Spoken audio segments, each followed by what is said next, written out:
안녕하세요. 저는 40대 여성으로 현재 종합보습학원을 운영하고 있어요.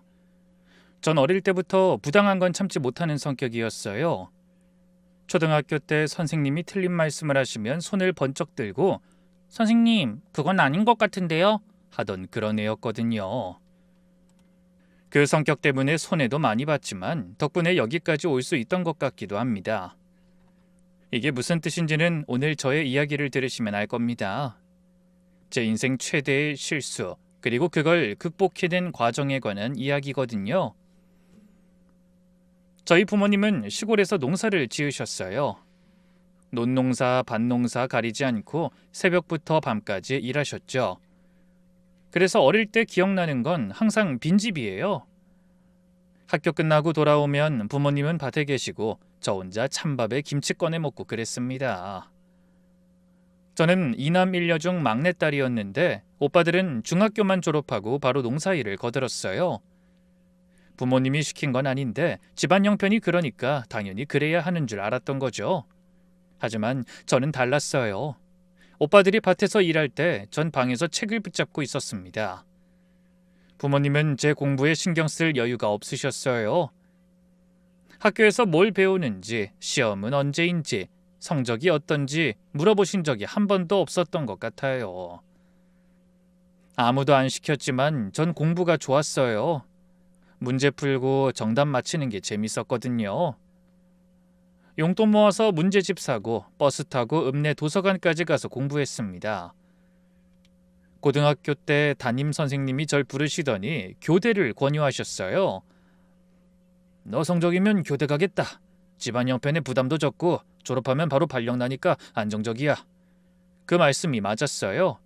교대 가서 공부하고 졸업하자마자 초등학교에 발령받았습니다. 그렇게 학교에서 몇 년 동안 아이들을 가르쳤는데 학교 시스템이 점점 답답하게 느껴지더라고요. 제가 하고 싶은 방식으로 가르칠 수가 없었어요. 커리큘럼이 정해져 있고 진도도 맞춰 나가야 하고 평가 방식도 딱 정해져 있잖아요. 아이들 한 명 한 명 수준이 다른데 그걸 맞춰서 가르칠 수가 없는 거예요. 이해 못하는 애는 계속 못하고 잘하는 애는 지루해하고 저는 그게 너무 답답했습니다. 그러다 결국 학교를 그만뒀어요. 주변에서는 난리가 났죠. 부모님도 오빠들도 동료 선생님들도 다 말렸어요. 야, 너 미쳤어? 공무원이 얼마나 좋은 직업인데. 지금 나가면 뭐 할 건데? 다시 들어오기 힘들어. 다 맞는 말이었어요. 근데 전 확신이 있었습니다. 제 방식대로 하면 아이들 성적을 올릴 수 있다는 확신이요. 그래서 서울 외곽의 작은 상가에 종합보습학원을 냈어요. 그동안 모아둔 돈을 보증금과 인테리어비에 거의 다 쏟아부었죠.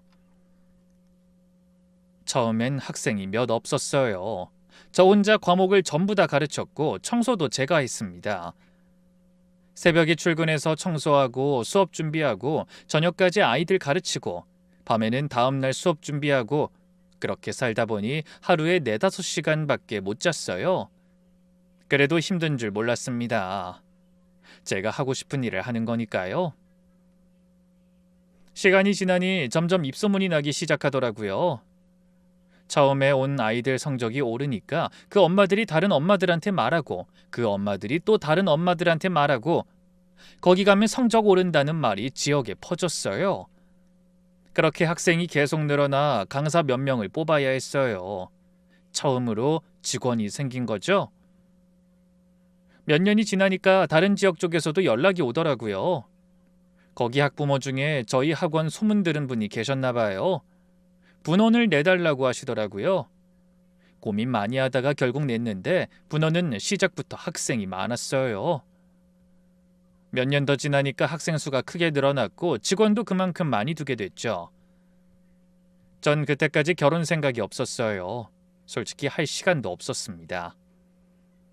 아침에 눈 뜨면 학원 생각, 밤에 눈 감을 때까지 학원 생각, 연애도 가끔 했는데 오래 가지 않았어요. 만나는 사람마다 똑같은 말을 했거든요. 넌 나보다 학원이 더 중요하지? 맞는 말이었어요. 저한텐 학원이 전부였으니까요. 그래서 연애가 끝나도 별로 슬프지 않았습니다. 그냥 그런가 보다 했어요. 그렇게 마흔을 앞둔 어느 해 가을이었어요. 친구가 모임을 만들었다며 절 부르더라고요. 평소 같으면 안 갔을 텐데 그날따라 학원에 큰일이 없어서 얼굴이나 비추자 싶어서 나갔습니다. 거기서 한 남자를 만났어요. 저보다 5살 어린 남자였죠. 친구 남편의 아는 동생이라고 했어요. 그냥 딱 봤을 땐 평범했어요. 잘생기지도 못생기지도 않은 그냥 그런 인상 깊지 않은 모습이랄까? 키는 저보다 한 뼘 정도 컸고 체형은 마른 편이었어요. 중소물류회사에서 영업일을 한다고 했는데 그 정도만 알고 모임에서 별로 말도 안 섞었어요. 저는 동기들이랑 이야기하느라 바빴고 그 사람은 구석에서 조용히 술만 마시고 있었거든요. 그런데 며칠 뒤에 연락이 왔어요. 모르는 번호였는데 받았더니 그 사람이더라고요. 저 그날 모임에서 만났던 사람인데요. 혹시 기억하세요? 솔직히 얼굴이 잘 기억 안 났어요.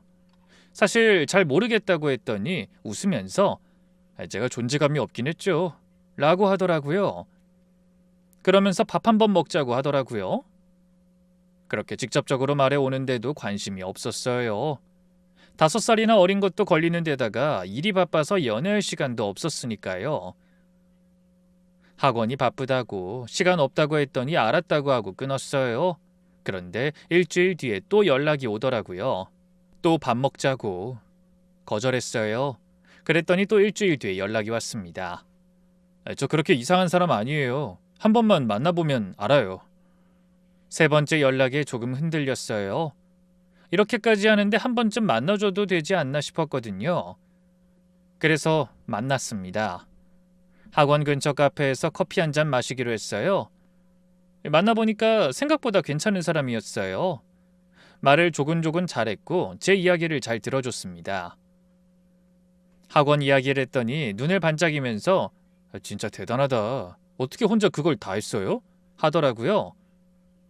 과장된 칭찬이 아니라 진심으로 감탄하는 것 같았어요. 그 사람은 성격이 느긋하고 낙천적이었습니다. 뭘 이야기해도 괜찮아, 잘 될 거예요. 이런 식이었죠. 저는 늘 긴장하고 계획하고 걱정하는 성격인데 그 사람 옆에 있으면 그런 게 좀 풀어지는 느낌이었어요. 그렇게 이런저런 이야기를 하다 보니 간단히 커피 한 잔 마시기로 한 게 4시간이 넘게 이야기하고 있더라고요. 그 뒤로 자주 만나게 됐습니다. 저녁 먹고 영화 보고 주말에 드라이브도 하고. 그런데 만나면 만날수록 혼란스러웠어요. 이 사람 나한테 진심일까? 솔직히 의심이 들었습니다. 저는 40 가까운 노처녀고 이 사람은 30 중반의 결혼 정년기 남자잖아요. 나이 차이도 나고 제가 그렇게 나이 차이를 뛰어넘을 만큼 특별한 것도 아닌데 혹시 돈 때문에 접근하는 건가? 그 생각이 자꾸 들었어요. 그런데 이상하게도 그 사람은 제 돈에 관심이 없는 것처럼 굴었어요. 밥값을 제가 내려고 하면 내가 낼게. 이건 남자 자존심이야 하면서 꼭 자기가 냈습니다. 비싼 데는 아니었지만 그렇게 본인이 부담하려는 게 고맙더라고요. 그 마음이면 됐다 싶었어요.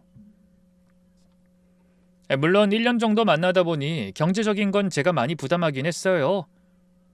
그 사람 월급으로는 데이트 비용 감당이 안 됐거든요. 여행 가면 제가 결제하고 좀 괜찮은 데서 외식하면 제가 카드를 내밀었습니다. 그래도 저는 그게 싫지 않았어요. 돈은 제가 더 버는 걸 아니까 괜찮고 대신 그 사람은 제게 다른 걸 더 줬으니까요. 학원 일로 지치고 밤늦게 집에 돌아오면 그 사람이 현관 앞에서 기다리고 있었어요. 제 집 비밀번호를 알려줬는데 제가 늦게 오는 날이면 밥상이 차려뒀더라고요. 대단한 건 아니어도 그게 그렇게 감동일 줄 몰랐어요. 밥 먹고 나면 아무 말 없이 안아줬고요. 오늘도 힘들었지? 수고했어. 그 한마디가 그렇게 위로가 될 줄 몰랐습니다. 평생 혼자 다 해온 사람이거든요. 저는 부모님한테도 기댄 적 없고 누구한테 위로받은 적도 없었어요. 그런데 이 사람은 저한테 수고했다, 고생했다, 대단하다고 말해줬습니다. 마치 돌아갈 곳이 생긴 기분이었어요. 아무리 힘들어도 이 사람이 있으면 언제든 돌아갈 수 있겠구나. 내 마음이 괜찮아지겠구나. 그런 생각이 들었습니다. 그렇게 1년 넘게 만나면서도 결혼 이야기는 안 꺼냈어요. 전 애초에 결혼에 관심이 없어서 그런 이야기가 나오려고 하면 일부러 피했거든요. 그냥 이렇게 만나는 것도 괜찮다고 생각했습니다. 그런데 주변에서 말이 많았어요. 친한 친구들이 하나같이 걱정을 하더라고요. 결혼을 왜 안 해? 그러다 돈만 쓰고 끝나는 거 아니야? 그 사람도 결혼 정년기라면서 왜 결혼하자고 안 해? 뭔가 있는 거 아니야? 너 그러다 네가 정말로 결혼하고 싶어질 때 그 사람 옆에 없다. 잘 생각해. 결혼은 타이밍이야. 그런 이야기들을 들으면서도 마음에 걸리는 게 많았어요. 우선 형편 차이가 걸렸고 그 사람이 저를 정말 좋아하는 건지 확신이 안 섰습니다. 가끔 의심이 들 때마다 그냥 헤어질까 하는 생각도 했어요. 아마 그런 저의 고민이 만남에 있어서도 티가 났을 거예요. 그러던 어느 날이었어요. 저녁 먹고 제 집 앞에서 헤어지려는데 그 사람이 갑자기 제 손을 꽉 잡더라고요. 표정이 진지했어요. 나 할 말 있어.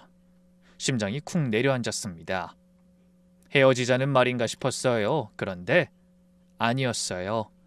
눈이 빨개지더니 눈물이 뚝뚝 떨어지더라고요. 솔직하게 말할게. 나 가진 거 없는 건 알고 있지? 벌이가 나이에 비해 너무 적어서 자기한테 창피할 때가 많아. 열심히 살려고 해도 여유가 생기는 게 쉽지 않더라고. 그래서 가끔 나 같은 사람을 당신이 왜 만나주나 싶을 때도 많았어. 저는 아무 말도 못하고 듣고만 있었어요. 그래도 내 형편 때문에 자기 포기할 순 없어.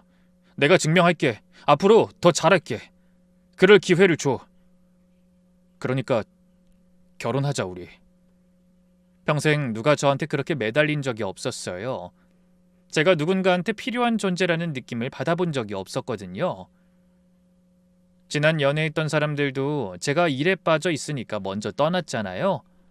누구도 저한테 기회를 달라고 매달린 적이 없었어요. 그런데 이 사람은 제가 아니면 안 된다고 스스로 증명하겠다고 했어요. 그때 저한텐 진심으로 보였어요. 일만 하던 제가 처음으로 누군가한테 필요한 사람이 된 것 같았어요. 이 사람한텐 내가 필요하구나. 날 원하는구나. 그런 느낌은 처음이라 정말 좋았습니다. 그래서 결혼하기로 했죠. 결혼하기로 하고 양가 상견례를 했어요. 저희 부모님은 시골에서 올라오셨는데 아버지는 말씀이 별로 없으셨고 어머니만 마흔에라도 시집가게 됐으니 다행이다 하셨습니다. 썩 기분 좋은 말은 아니었지만 사실이기도 하니까요. 이렇게라도 효도하나 싶었죠. 상견례에서 처음 만난 시어머니의 첫인상은 순하고 선해 보이셨습니다. 키가 작고 마른 체형이었고 파마머리에 화장기 없는 얼굴이었어요. 수더분해 보이셔서 긴장했던 마음이 놓이더라고요. 저를 보자마자 손을 덥석 잡으시면서 반가워하셨습니다. 아이고 우리 며느리 얼굴이 참 곱다. 눈이 맑아. 이쁘네 이뻐. 초면에 칭찬을 많이 해주셔서 참 감사했죠. 말투도 조곤조곤하시고 목소리도 부드러워서 다행이다 싶었어요. 그런데 대화를 나누다 보니 뭔가 걸리는 부분이 있었어요. 음식을 시킬 때였는데 시어머니가 메뉴판을 한참 들여다보시더니 결정을 못 하시는 거예요. 뭘 먹을까? 불고기가 좋을까? 생선이 좋을까? 난 뭐든 괜찮은데 생선은 가시가 있어서 그렇고 불고기는 요즘 속이 안 좋아서 그렇고. 아휴, 아니다 그냥. 한참을 고민하시다가 절 보시더라고요. 사돈댁은 뭐 드실 건가요? 저도 그걸로 할게요. 사소한 거지만 좀 신경 쓰였습니다. 자리부터 시작해서 음식 하나, 음료 하나 고르는데도 엄청 오래 걸리셔서 뭔가 대신 까다로우시려나 싶더라고요. 이야기를 나눠보니 시어머니는 현재 여러 가지 일을 하신다고 했어요. 그간 직업을 자주 바꾸셨더라고요. 시아버지가 일찍 돌아가시고 나서 혼자 남편을 키우셨는데 그동안 안 해본 일이 없으시대요. 보험 설계사도 하셨고 건강식품 방문 판매도 하셨고 화장품 영업도 하셨다고 합니다. 그간 매우 고생스러우셨겠다고 했더니 시어머니가 웃으시면서 별일 아니라는 듯 말씀하셨어요. 아니 뭐 주변에서 이게 좋다더라 저게 좋다더라 그러면 해보게 되더라고. 이 사람이 남의 말을 안 들을 수가 없잖아요. 내가 사실 귀가 좀 얇거든요. 본인 스스로 남말에 쉽게 휘둘리는 스타일이라고 하셨는데 뭔가 자꾸 불안하더라고요. 자기 소신이 없다고 해야 하나? 주체성이 없다고 해야 하나? 어쨌든 스스로 자기 중심이 없다고 하시는 게 왠지 나중에 큰일이 일어날 것만 같았어요. 그래도 그때는 크게 신경 쓰지 않았어요. 나쁜 분은 아니시고 그냥 좀 우유부단한 거라고 생각했거든요. 시어머니랑 같이 살 것도 아니고 선하신 분이니까 때때로 얼굴 보고 인사하는 정도면 별 문제 없겠지 하고 그렇게 넘어갔습니다. 이후에 결혼식은 소박하게 올렸어요. 제가 알고 있던 조그만 웨딩몰에서 올렸고 남편 쪽에서는 큰 돈을 내줄 형편이 안 되니까 비용은 대부분 제가 부담했습니다. 시어머니가 미안하다 내가 해줄 게 없어서 하시길래 괜찮아요 어머니 제가 할 수 있으니까요 했어요. 그때는 정말 괜찮았습니다. 이 사람이랑 평생 같이 살 건데 돈이 뭐가 아깝겠어요. 결혼 초반엔 행복했어요. 남편은 여전히 저한테 잘해줬거든요. 퇴근하고 돌아오면 집안이 따뜻했어요. 남편은 늘 간단한 밥을 차려놓고 저를 기다리고 있었거든요. 시어머니도 한 달에 한두 번 오셔서 반찬해주시고 집안일도 도와주시고 그랬습니다. 김치 담가주시고 나물 무쳐주시고 정말 감사했어요. 그렇게 결혼한 지 반년 정도 됐을 때 남편이 조심스럽게 아이 이야기를 꺼냈어요. 저녁 먹고 텔레비전 보는데 갑자기 뜬금없이 그러더라고요. 우리 슬슬 아이 가지는 거 어때? 저는 솔직히 아이를 갖고 싶지 않았어요. 그때 당시가 학원이 한창 커지는 시기였거든요. 무리해서 낸 분원들까지 신경 써야 했고 새 커리큘럼 개발해야 했고 강사 관리도 해야 했어요. 임신하면 몸이 힘들어지고 출산하면 최소 몇 달은 일을 못 하잖아요. 솔직히 그게 두려웠습니다. 그래서 용기 내서 솔직한 마음을 털어줬어요. 사실 지금은 좀 힘들 것 같아. 학원이 너무 바빠서. 나도 더 늦기 전에 아이 가지고 싶긴 해. 근데 그 시간 동안 일을 신경 쓸 순 없으니까 만약에 선택해야 한다면 난 지금 일이 더 중요한 것 같아. 지금 당장은 그래. 나에게 시간을 더 줄 수 있어? 제 마음을 듣고 남편이 아무 말 안 했어요. 그냥 그래 알았어 하고 묵묵히 텔레비전만 보더라고요. 근데 표정이 안 좋았습니다. 실망한 게 티가 났어요. 저도 미안한 마음이 좀 있었습니다. 결혼 전에도 아이 이야기를 종종 하긴 했거든요. 이제 결혼을 했으면서도 남편은 아이를 원하는데 제가 거부했으니까 미안한 마음이 크더라고요. 며칠 후에 시어머니가 예고 없이 찾아오셨어요. 평소에는 오시기 전에 항상 전화하셨거든요. 그런데 그날은 갑자기 초인종이 울리더니 문 앞에 서 계시더라고요. 어머니, 왜 미리 연락 안 하셨어요? 우선 들어오세요. 시어머니가 거실에 앉으시더니 별다른 말 없이 단도직입적으로 물으시더라고요. 현주야, 이야기 들었어. 너 왜 아이를 안 가지려고 하니? 남편한테 들으셨구나 싶었어요. 전 우선 애둘러서 사업 때문이라고 말씀드렸습니다. 어머니, 지금 학원이 한창 커지는 중이라서요. 제가 대표라서 소홀히 하면 안 되거든요. 조금만 더 안정되면 그때 생각해 보려고요. 성준 씨도 이해해 주는 것 같고요. 시어머니가 고개를 갸웃거리시면서 물으셨어요. 학원이 그렇게 바빠? 얼마나 벌길래 그래? 순간 뭐라고 대답해야 할지 망설여졌어요. 시어머니한테 제 수입을 말하는 게 좀 꺼려졌거든요. 그런데 대답을 안 할 수도 없고 뭐 어쩔 수 없이 대충 말씀드렸습니다. 학원이 몇 개고 직원이 몇 명이고 수입이 대략 어느 정도고 뭐 이렇게요. 그런데 제 이야기를 듣는 시어머니 표정이 점점 변하는 게 느껴지더라고요. 눈이 커지시면서 아이고 우리 며느리 대단하네. 정말 대단해. 난 그렇게 큰일하는 줄은 몰랐네. 라고 하시는 거예요. 그러시면서 제 손을 꽉 잡으셨어요. 아 현주 네가 이렇게 능력 있는 줄 모르고 내가 너무 내 생각만 했다. 그래 뭐 아기야 어차피 가질 거 천천히 가져도 되지 뭐. 우리 아들 복 받았어. 앞으로 잘 부탁해. 응?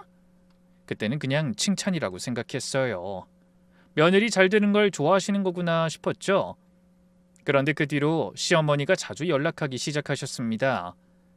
낌새가 이상했지만 그때만 해도 안부 전화 정도라 별다른 생각은 없었죠. 그쯤부터였어요. 결혼하고 같이 살다 보니 남편의 이상한 점들이 보이기 시작했어요. 남편은 물류회사 영업직이라고 했었잖아요. 그래도 결혼 전에는 자기 일 열심히 하고 꽤 바쁜 것처럼 보였거든요. 출퇴근도 성실히 하고 가끔 야근도 한다고 했고요. 그런데 같이 살아보니까 야근을 한 적이 한 번도 없더라고요. 회식도 없고 출장도 없고 저녁이면 항상 저보다 먼저 집에 있었어요. 회사 이야기도 거의 안 하고요. 제가 오늘 회사에서 뭐 했어? 하고 물으면 그냥 뭐 별일 없었어 이러고 말았습니다. 이상하다 싶었는데 그냥 그런가 보다 하고 넘어갔어요. 의심이 확실해진 건 결혼 1년쯤 됐을 때였어요. 어느 날 제가 몸이 안 좋아서 쉬어야겠다는 생각에 평소보다 일찍 집에 왔거든요. 오후 3시쯤이었는데 출근했어야 할 남편이 서재에서 뭔가를 하고 있었어요. 들여다봤더니 컴퓨터로 게임을 하고 있더라고요. 평일 낮인데요. 어? 자기야 여기서 뭐해? 오늘 회사 안 갔어? 아 오늘 연차 썼어. 당신이야말로 빨리 왔네? 일찍 오는 거면 말을 하지. 출근한 줄 알았지. 아침만 해도 출근 준비했었잖아. 연차 낸 걸 깜빡했었어. 역까지 가서 알았지 뭐야. 바보같이. 그랬구나 싶어서 넘어가려고 했는데 뭔가 이상하더라고요. 그래서 불시에 그 다음 날도 집에 몰래 가봤더니 있더라고요. 그 다음 날도요. 사흘째 되던 날 결국 못 참고 물었어요. 연차가 이렇게 많아? 혹시 몰라서 집에 가끔 와봤는데 그때마다 집에 있는 게 말이 돼? 남편이 머뭇거리더니 사실 요즘 일이 없어서 좀 쉬는 거야. 말 못해서 미안해 하더라고요. 뭔가 이상하다 싶었는데 말 못할 사정이 있는 것 같아서 그냥 넘어갔습니다. 정리되면 말해주겠지 하는 마음으로요. 결정적인 사건은 그로부터 며칠 뒤였어요. 남편 가방을 정리하다가 서류 봉투가 나왔는데 열어봤더니 월급 명세서가 있더라고요. 금액을 봤는데 생각보다 너무 적었어요. 제가 알던 것의 절반도 안 됐습니다. 저녁에 남편이 들어왔을 때 물었어요. 이거 뭐야? 월급 명세서를 보여줬더니 남편 얼굴이 굳더라고요. 한참 아무 말도 못하고 서 있었어요. 이게 뭐냐고. 월급이 왜 이래? 그때 말한 것보다 반절도 안 되잖아. 남편이 한참 머뭇거리더니 고백하더라고요. 사실 그 회사 친구가 하는 건데 나 거기 정식 직원이 아니야.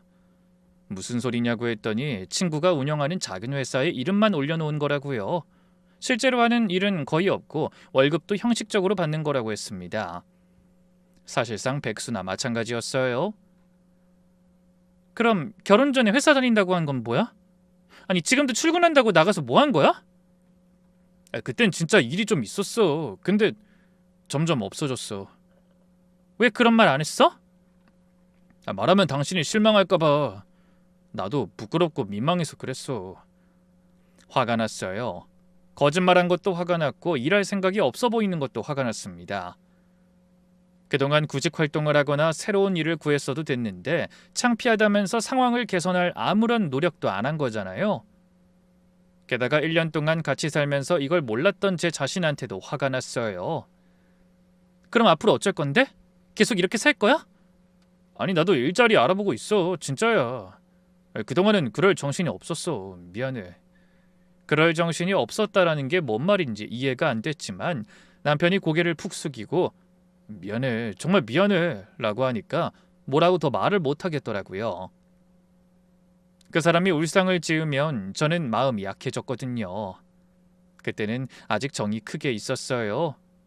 지금은 이래도 언젠간 달라지겠지. 이제 내가 알게 됐으니까 제대로 된 직장을 구하겠지. 그렇게 믿었습니다. 그러고 얼마 안 됐을 때 시어머니한테서 전화가 왔어요. 목소리가 엄청 들떠 계시더라고요. 현주야, 나 사업 시작했어. 이번엔 정말 잘 될 것 같아. 건강기능식품 판매업이라고 했어요. 지인이 권유해서 시작하셨다고 하셨죠. 또 지인 말 듣고 시작하셨구나 싶어서 걱정이 됐지만 내색은 안 했습니다. 네, 어머니 잘 되셨으면 좋겠네요. 그렇게 예의상 대답만 하고 별말 없이 끊었어요. 그런데 한 달쯤 뒤에 시어머니가 집에 찾아오셨어요. 표정이 어둡더라고요. 거실에 앉으시더니 한참 말씀을 안 하시다가 조심스럽게 꺼내셨습니다. 현주야, 사실 내가 염치 없게도 부탁할 게 있어서 왔어. 무슨 일이냐고 했더니 500만 원만 빌려달라고 하시더라고요. 초기 자금이 좀 부족해서 그래. 물건을 드려야 하는데 돈이 모자라. 한 달만 있으면 갚을게. 그때 큰 돈이 들어와 바로 갚을 수 있어. 처음에 망설였어요. 시어머니가 사업을 자주 바꾸시는 거 알았으니까요. 보험, 건강식품, 화장품, 이번에도 오래 못 가시면 어쩌나 싶었습니다. 그런데 남편이 옆에서 듣다가 거들더라고요. 야, 엄마가 이번엔 정말 열심히 하려는 것 같아. 도와주자. 500이면 그래도 당장 우리에게 필요한 돈은 아니니까. 자기는 모아둔 게 없어서 제가 빌려드려야 하는데 그렇게 말하는 게 좀 얄밉긴 했어요. 그래도 아이 같지 않는 것 때문에 시어머니한테 미안한 마음이 좀 있었거든요. 그래서 어쩔 수 없이 빌려드렸습니다. 그리고 한 달 뒤에 시어머니가 정말 갚으셨어요. 정확히 약속한 날에 계좌로 입금해 주셨습니다. 이자까지 쳐서요. 그래서 안심했죠. 이번엔 사업이 되나 보다. 시어머니도 이번 일은 잘 맞으시구나 싶었어요. 그런데 석 달 뒤에 다시 연락이 왔어요. 현주야, 미안한데 2천만 원만 빌려줄 수 있어? 물건을 더 드려야 하는데 자금이 부족해서 이번에도 바로 갚을 거야. 이번엔 금액이 커서 좀 고민됐어요. 그래도 저번에 제때 갚으셨으니까 이번에도 갚으시겠지 생각해서 크게 고민 안 하고 빌려드렸어요. 액수가 좀 많이 커져서 내심 걱정되긴 했지만요. 그런데 이번엔 갚는 게 늦어졌어요. 한 달이 지나고 두 달이 지나도 연락이 없었습니다. 제가 먼저 연락했더니 조금만 더 기다려줘. 곧 큰돈이 들어올 거야 하시더라고요. 남편한테 말했더니 엄마가 힘들어서 그래. 조금만 기다려줘. 이러는 거예요. 당장 제가 할 수 있는 게 없으니까 우선 기다렸습니다. 그리고 얼마 후에 갚긴 하셨어요. 그런데 문제는 그 뒤로 시어머니가 계속 돈을 빌려달라고 하시는 거예요. 사업 확장해야 한다, 물건값 줘야 한다, 직원 월급이 밀렸다. 매번 이유가 있었고 매번 급하다고 하셨어요. 남편은 항상 엄마 편을 들었습니다. 엄마도 나름대로 열심히 하는 거야. 도와주면 안 돼? 항상 미안하게 생각하고 있어. 저도 학원 일로 바빠서 자세히 따질 여유가 없었어요. 한 번에 큰 돈을 들인 게 아니라 조금씩 나갔거든요. 1,000만 원, 2천만 원, 그러다 3천만 원, 또 어느 때는 5천만 원. 중간에 영수증이나 증빙을 달라고 했더니 시어머니가 서운해하시면서 가족끼리 그러냐 하시더라고요. 남편도 엄마 못 믿냐? 라고 해서 더 말을 못했습니다. 나중에는 못 참겠다 싶어서 어떻게든 차용증을 써달라고 했어요. 지금까지 빌려드린 돈을 합해보니 2년에 걸쳐서 빌려드린 돈이 7억이 된 거예요. 나중에 계산해보고 저도 깜짝 놀랐습니다. 어느새 이렇게 됐나 싶었죠. 차용증이 없으면 큰일 났겠다 싶었죠. 그 2년 동안 갚겠다는 말만 하시고 한 푼도 안 들어왔어요. 처음엔 기다렸는데 점점 불안해지기 시작했습니다. 7억이면 객관적으로 엄청난 돈이잖아요. 물론 학원이 잘 돼서 크게 무리 없이 빌려드리긴 했지만 그래도 제가 그간 피땀 흘려 모은 돈인데 그게 시어머니한테 가 있는 거니까요. 어느 날 더 이상 못 참겠어서 시어머니를 직접 찾아갔어요. 도대체 돈이 어디로 간 건지 언제 갚으실 건지 따져봐야겠다 싶었습니다. 시어머니 집에 도착했는데 시어머니 얼굴이 많이 상해 있더라고요. 며칠 못 주무신 것 같은 얼굴이었어요. 보자마자 불안한 느낌이 들었습니다. 어머니, 제가 빌려드린 돈 어떻게 된 거예요? 2년이 넘었잖아요. 언제 갚으실 거예요? 시어머니가 한참 아무 말씀을 못 하시다가 갑자기 바닥에 무릎을 꿇으시더라고요. 그러시더니 우시기 시작했어요. 며느리 미안해. 내가 죽을 죄를 졌어. 처음엔 무슨 일인가 싶어서 놀랐습니다. 얼른 일으켜드리려고 했는데 시어머니가 제 손을 뿌리치시면서 바닥에 이마를 찌으셨어요. 쿵 하는 소리가 났습니다. 어머니, 왜 그러세요? 일어나세요. 무슨 일인데 그러세요? 미안해, 현주야. 내가 잘못했어. 내가 잘못했어. 그렇게 울면서 고백하셨어요. 본인도 사기를 당한 거라고요. 건강식품 사업 자체가 다단계 사기였다는 거예요. 처음에는 진짜 사업인 줄 알았는데 알고 보니 아랫사람 돈으로 윗사람 수익 채우는 구조였대요. 시어머니도 윗사람한테 돈을 갖다 바친 피해자라고 하셨어요. 나도 속은 거야. 나도 여태까지 모은 돈 다 넣었다고. 같이 당한 사람들이 여럿이야. 지금 다 같이 소송 준비 중이야. 그래서 어이가 없었어요. 7억을 그런데 넣으신 거라니. 제 돈이 전부 다단계 사기에 들어간 거라니 믿을 수가 없었어요. 그런데 시어머니가 하도 꺼이꺼이 우시니까 뭐라고 더 말을 못하겠더라고요. 이마를 바닥에 찌으시면서 내가 죽어서 갚을게. 죽을 죄를 졌어 정말로. 이러시니까요. 이마에 피가 나는 것 같아서 얼른 일으켜드렸습니다. 이러다 사달 날 것 같아서요. 어머니, 일단 일어나세요. 이러시면 안 돼요. 결국 그렇게 시어머니를 말리기만 하다가 일에 대한 별 소득 없이 집으로 돌아왔어요. 집에 와서 남편한테 이 이야기를 했죠. 어머님이 사기를 당하셨어. 그 돈 다 다단계에 들어간 거래. 당신도 알고 있었어? 제 말에 남편이 뭐라고 했는지 아세요? 나도 사실 엊그제 알았어. 근데 사정 들어보니 엄마도 피해자잖아. 엄마를 뭐라 할 수가 없지. 전 그게 문제가 아니라 왜 이 지경이 되도록 몰랐냐는 거였어요. 2년 동안 7억이 나갔는데 한 번도 본인 어머니를 확인하지 않은 거잖아요. 아들이 돼서 시어머니 사업이 어떻게 돌아가는지 관심도 없다니요. 그것도 대부분 다 제 돈인데 말이에요. 어머님이 하는 일에 대해서 한 번도 체크해볼 생각 못했어? 내가 어떻게 알아. 엄마가 사업한다고 했으니 그냥 사업하는 줄 알았지. 그래도 그렇지. 내가 빌려드린 7억이야. 적은 돈이 아니잖아. 당신은 보탠 게 하나도 없고. 어머님 일이면 중간에 한 번이라도 확인해 봤어야지. 제 말에 남편이 목소리를 높이더라고요. 야, 아무리 그래도 내가 엄마한테 영수증 내놓으라고 할 수 있었겠어? 엄마도 힘들어서 그런 건데 내가 중간에서 무슨 일이냐고 캐물으면 사이 더 나빠질까 봐 그랬어. 의심하는 것처럼 보일 수도 있고. 남편은 계속 시어머니 편만 들었습니다. 나도 일 새로 시작한 지 꽤 됐잖아. 정신 없어서 따져볼 겨를이 없었어. 그리고 엄마가 일부러 그런 것도 아닌데 왜 그래. 다 같이 피해자잖아. 소송하면 돈 돌려받을 수 있을 거야. 자기 돈 어떻게든 돌려줄 테니까 걱정하지 마. 어찌나 평안하던지 제 돈 7억이 날아간 건 안중에도 없는 것 같았어요.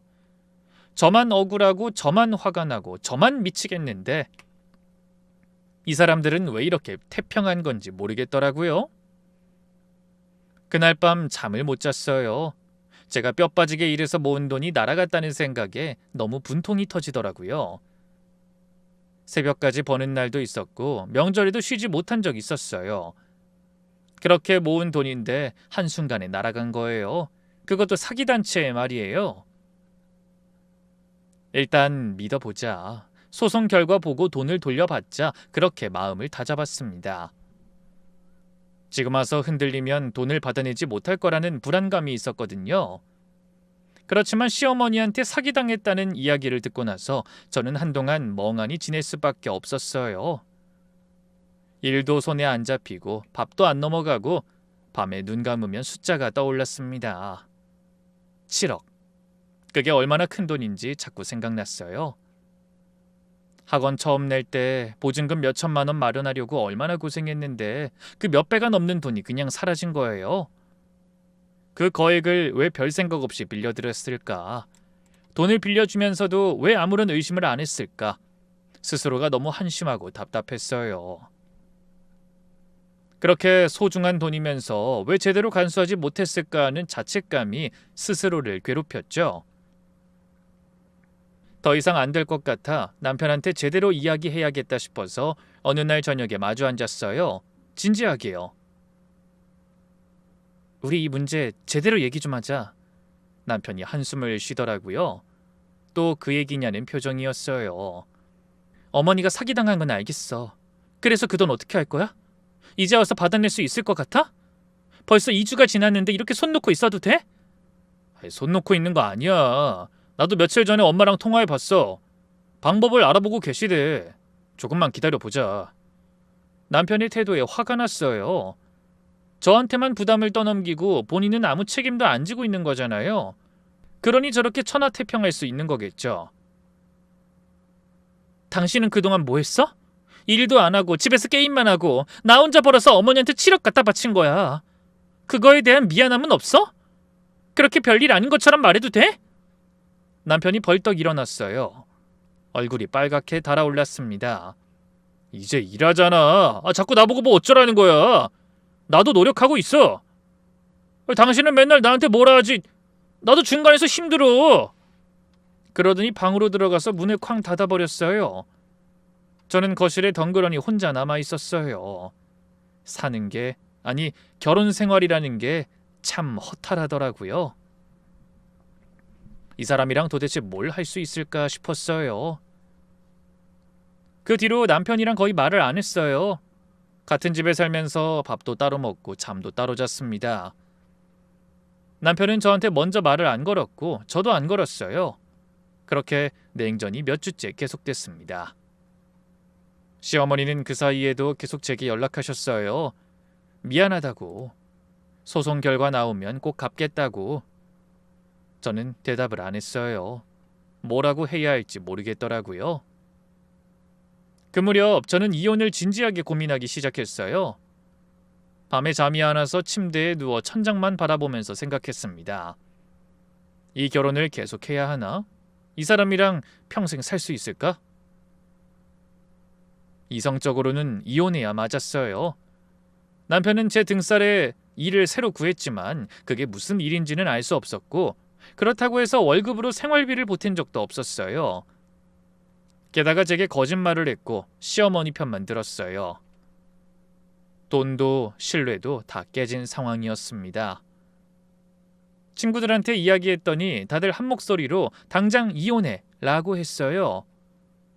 그런 남자랑 왜 살아? 시어머니가 네 돈 7억 날렸는데 남편이 사과는 했어? 본인 가족에게 빌려준 건데 너무 뻔뻔한 거 아니야? 속된 말로 너한테 붙어서 빨대 꽂은 거잖아. 안 그래도 처음부터 걱정됐는데 지금이라도 어서 끊어내. 다 맞는 말이었어요. 근데 이상하게 이혼 결심이 안 서더라고요. 밤에 자다가 문득 예전 일들이 생각났어요.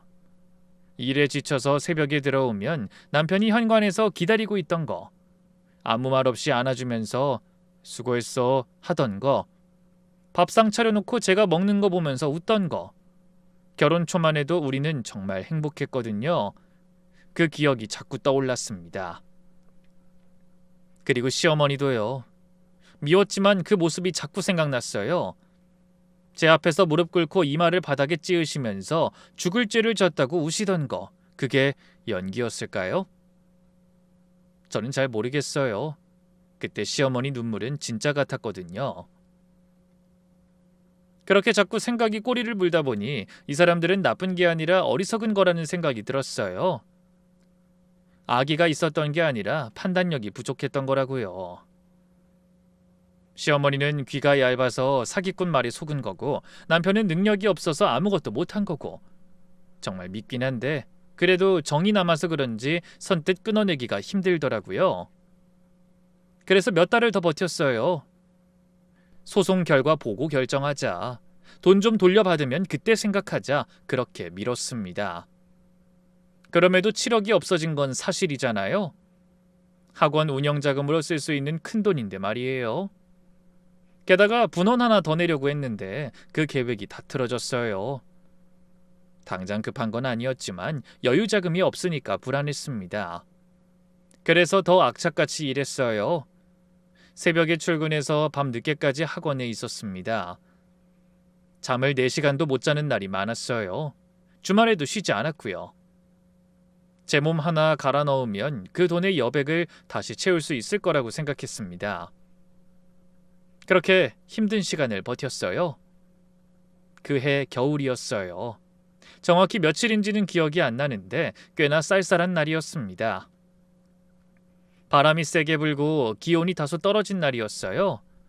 아마도 저녁 7시쯤이었을 거예요. 남편은 친구를 만난다며 집에 없었죠. 문득 초인종 소리가 나서 인터폰 화면을 봤어요. 바로 시어머니였습니다. 화면에 보인 시어머니 얼굴은 추워서 그런지 빨갛게 얼어 있었고 입술이 파랗게 질려 있었습니다. 손에 뭔가 들고 계셨는데 잘 안 보였어요. 아무리 그래도 그렇게까지 추운 날은 아니었는데 바깥에 오래 계셨나 싶었어요. 왜 저렇게까지 해서 오셨나 싶었죠. 현주야, 나야, 문 좀 열어줘. 저는 대답을 안 했어요. 이 시간에 왜 갑자기 오신 건지도 모르겠고 솔직히 얼굴을 보고 싶지도 않았거든요. 며느리, 나 할 말 있어서 온 거야. 문 좀 열어줘. 무슨 일인데 그러세요, 어머니? 우선 용건부터 말씀해 주세요. 현주야, 사실 나 돈이 필요해. 병원비가 없어. 제발 좀 도와줘. 돈? 또 돈이요? 7억을 날려놓고 저한테 또 돈 달라고요? 기가 차서 웃음이 나더라고요. 기껏 찾아오셔서 하는 말이 또 돈을 내놓으라는 거라니. 저는 굳은 결심으로 인터폰에 대고 말했어요. 어머니, 저 지금 못 열어드려요. 내일 낮에 오세요. 며느리, 제발, 나 정말 급해. 오늘 아니면 안 돼. 죄송해요, 어머니. 저 더 이상 못 해드려요. 이런 일로 더는 저 찾아오지 마세요. 그리고 인터폰을 껐습니다. 시어머니가 문 앞에서 계속 초인종을 누르셨어요. 한 번, 두 번, 세 번. 저는 입을 뒤집어 쓰고 귀를 막았습니다. 심장이 막 뛰었어요. 문 열어드려야 하나 말아야 하나. 겨울 날씨이긴 한데. 그런데 몸이 안 움직이더라고요. 7억을 생각하면 도저히 문을 열 수가 없었어요. 얼마나 지났을까요? 소리가 멈췄어요. 시어머니가 포기하고 가셨나 보다 싶었습니다. 그래서 1시간 후쯤에 볼일을 보러 외출을 하려고 했어요. 그렇게 문을 열고 나갔는데 문 앞에서 시어머니가 쓰러져 계신 거예요. 심장이 철렁 내려앉았어요. 급하게 어머니를 살펴봤어요. 얼굴이 하얗게 질려 있었고 입술이 새파랗게 얼어 있었습니다. 손이 꽁꽁 얼어서 주먹을 못 펴고 계시더라고요. 어머니! 어머니! 불렀는데 대답이 없었어요. 119에 전화했습니다. 구급대원들이 와서 시어머니를 들것에 싣고 갔어요. 저도 집에 남아 급한 대로 일을 정리하고 옷을 걸친 후에 따로 차를 타고 허겁지겁 응급실에 갔습니다.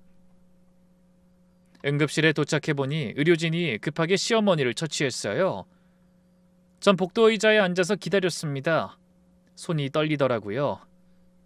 내가 문을 안 열어줘서 시어머니가 이렇게 된 건가 그 생각이 자꾸 들었어요. 한참 뒤에 구급대원 한 명이 저한테 다가왔어요.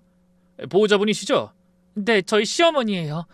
구급대원이 뭔가 이상하다는 표정을 짓더라고요. 저희가 어르신 상태 확인했는데요. 저체온이나 탈수 증상은 없으세요. 네? 그게 무슨 말이에요? 저녁에 밖에서 오래 계셨다고 하셨잖아요. 근데 신체적으로는 특별한 이상이 없으세요. 의식도 있으시고요.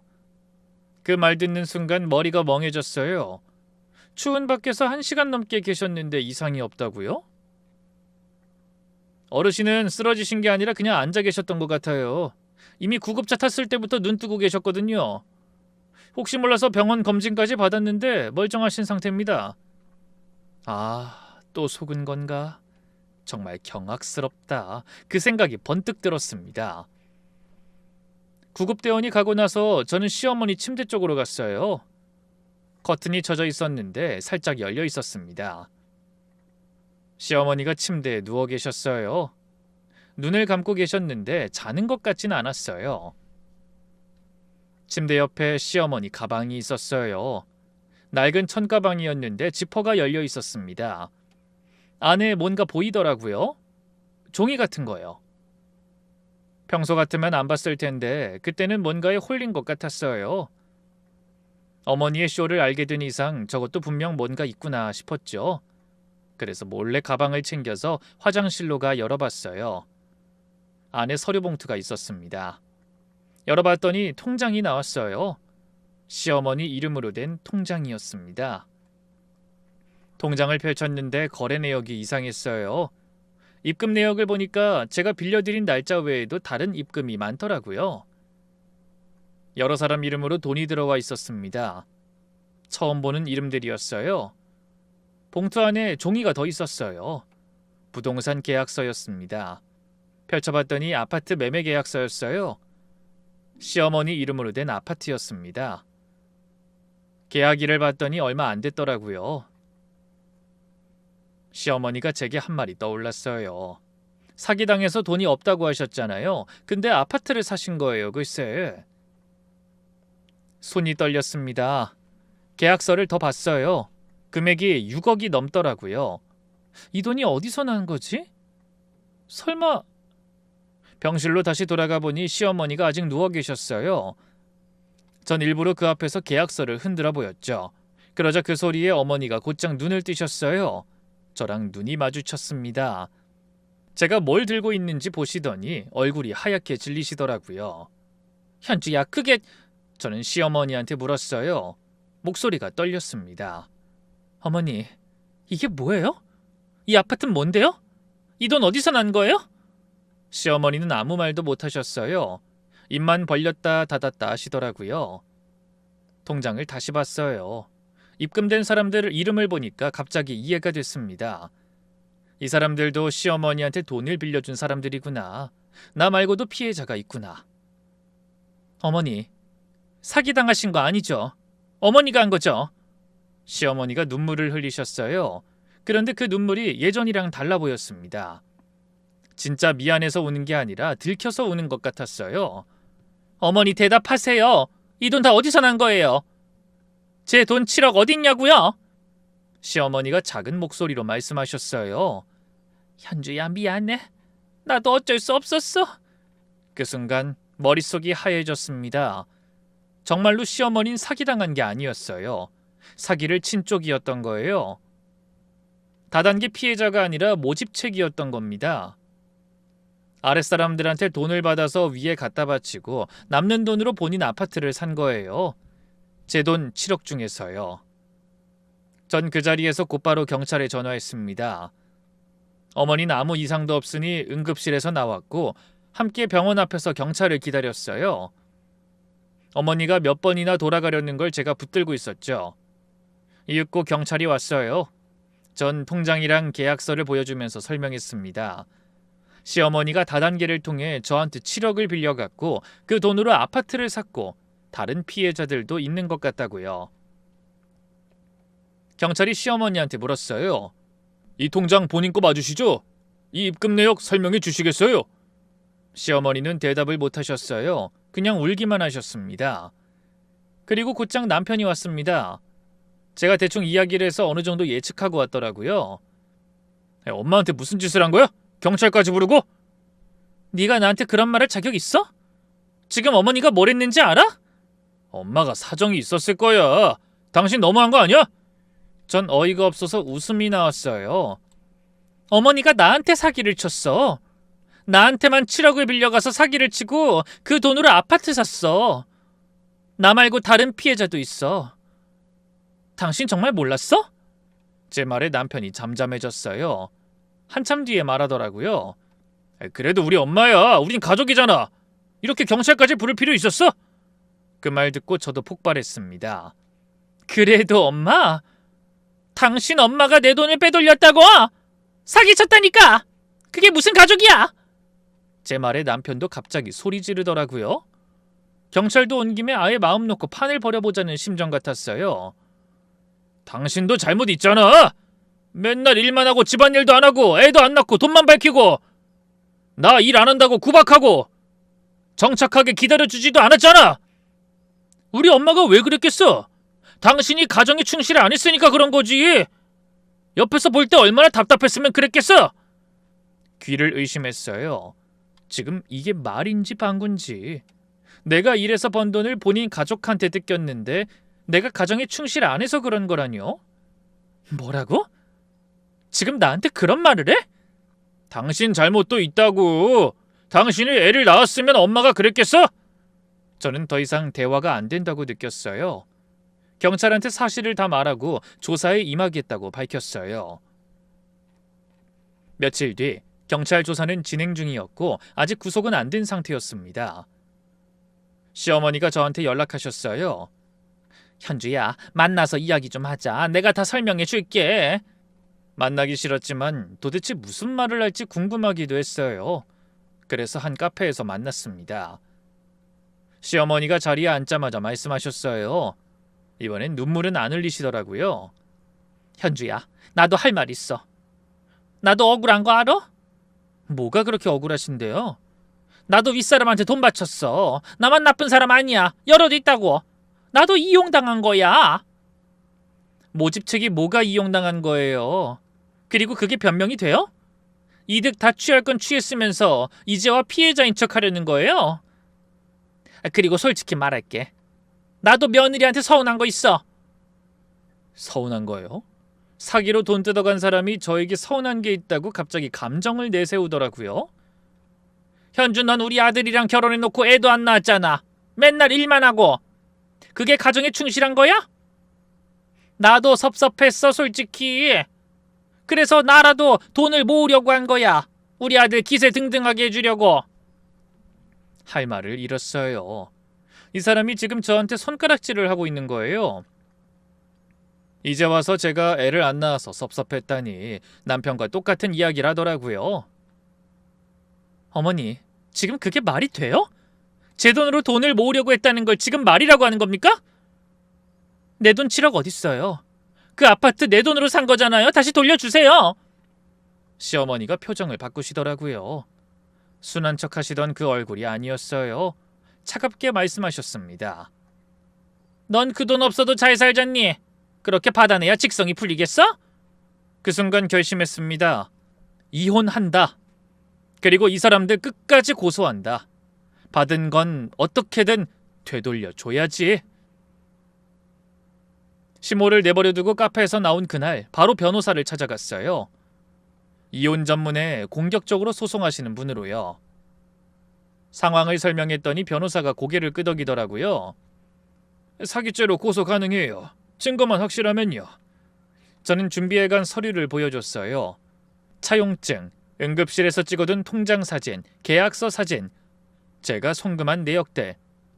변호사가 훑어보더니 말했습니다. 충분해요. 이 정도면 됩니다. 경찰에 정식으로 고소장을 냈어요. 시어머니를 사기 혐의로요. 본격적인 조사가 시작됐습니다. 경찰이 시어머니 통장을 압수해서 조사했는데 생각보다 규모가 컸어요. 저 말고도 피해자가 7명이 더 있었습니다. 다들 시어머니한테 돈을 빌려줬다가 못 받은 사람들이었어요. 총 피해액이 20억이 넘었습니다. 믿어지지 않았어요. 무슨 생각으로 그 큰 돈을 만졌을까요? 시어머니는 다단계 조직의 모집책이었어요. 아랫사람들한테 투자하면 돈 번다고 꼬드겨서 돈을 모으고 그 돈을 위에 갖다 바치고 본인도 일부 챙긴 거예요. 제 돈 7억 중에서 5억은 본인 아파트 사는 데 썼고 나머지 2억은 윗선한테 바쳤더라고요. 시어머니는 결국 사기 혐의로 구속됐어요. 구치소에 가게 된 거죠. 남편은 저한테 전화해서 애걸복걸 매달렸어요. 엄마 고소 취하해줘. 제발. 엄마가 구속됐어. 제발 부탁이야. 안 해. 그러지 말고 제발. 엄마가 잘못한 건 맞아. 근데 우리 엄마를 감옥에 보낼 순 없잖아. 왜 못해? 잘못했으면 벌을 받아야지. 당신 엄마가 내 돈 가지고 사기쳤어. 근데 내가 왜 취하해? 가족에게 사기친 사람을 가족이란 이유로 용서하라고? 내가 갚을게. 돈 갚으면 되잖아.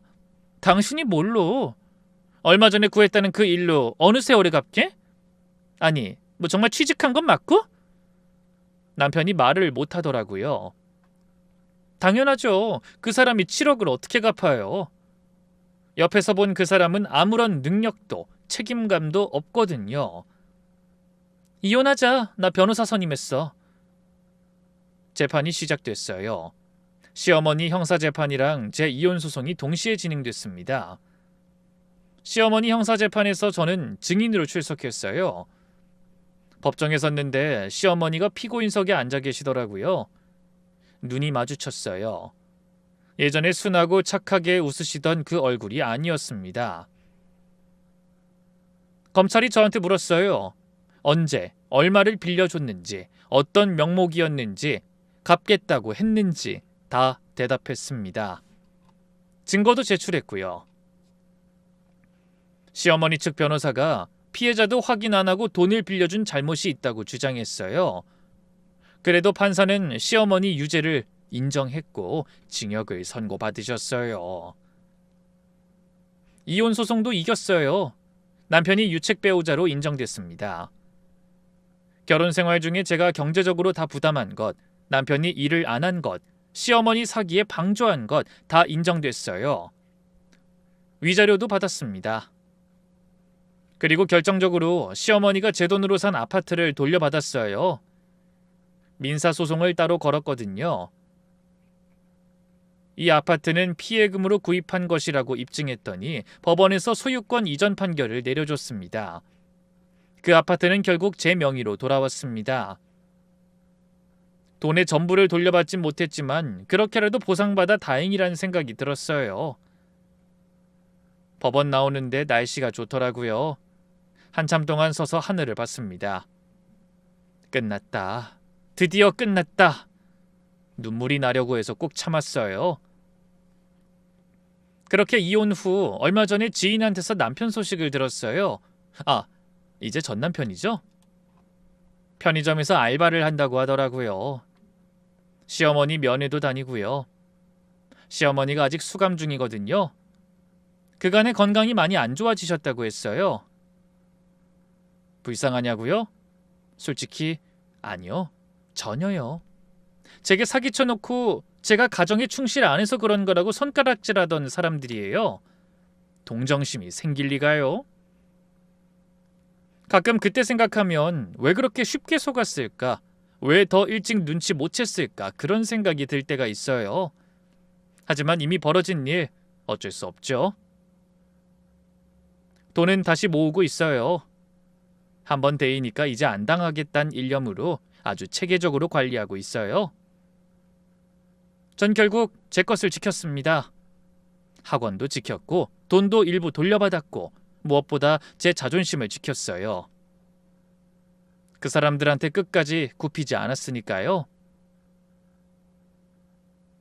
오늘 제 이야기 들어주셔서 감사합니다.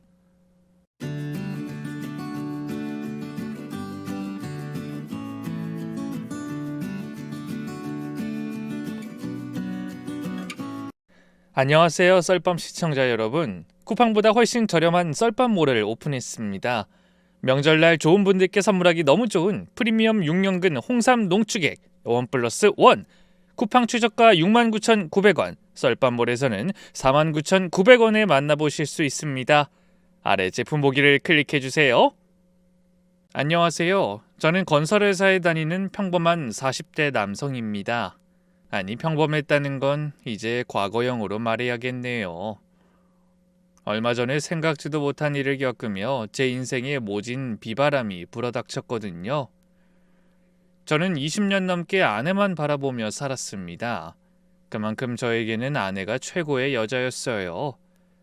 제가 일에 정신이 팔려 집을 자주 비워도 불평 한마디가 없었고 시댁 눈치 보느라 고생해도 웃음을 잃지 않던 사람이었죠.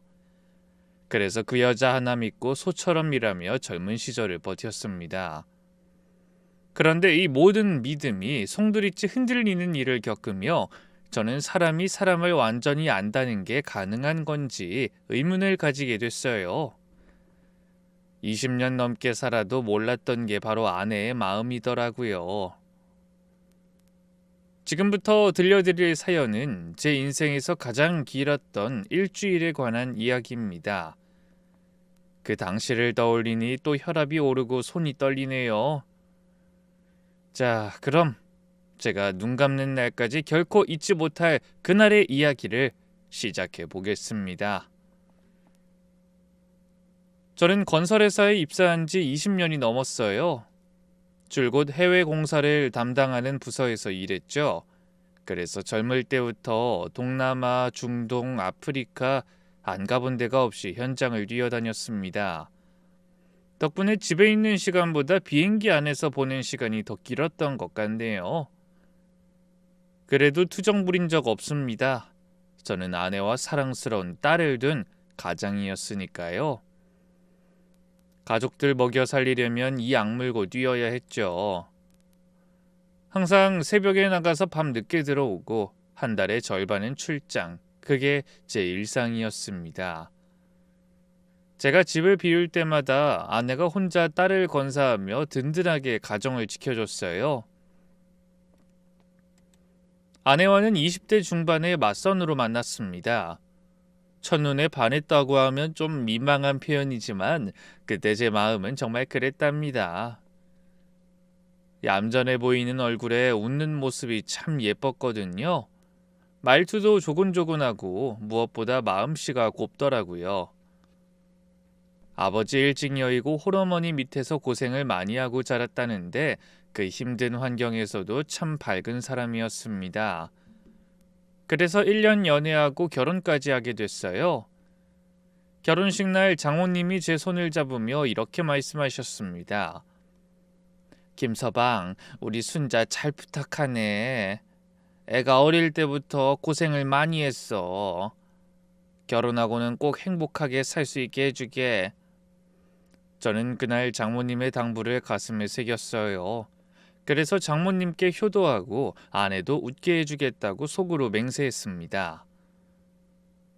그렇게 결혼해 부부로 산 세월이 20년이 넘었어요. 결코 짧지 않은 시간이죠. 그 사이에 희로애락이 얼마나 많았겠습니까?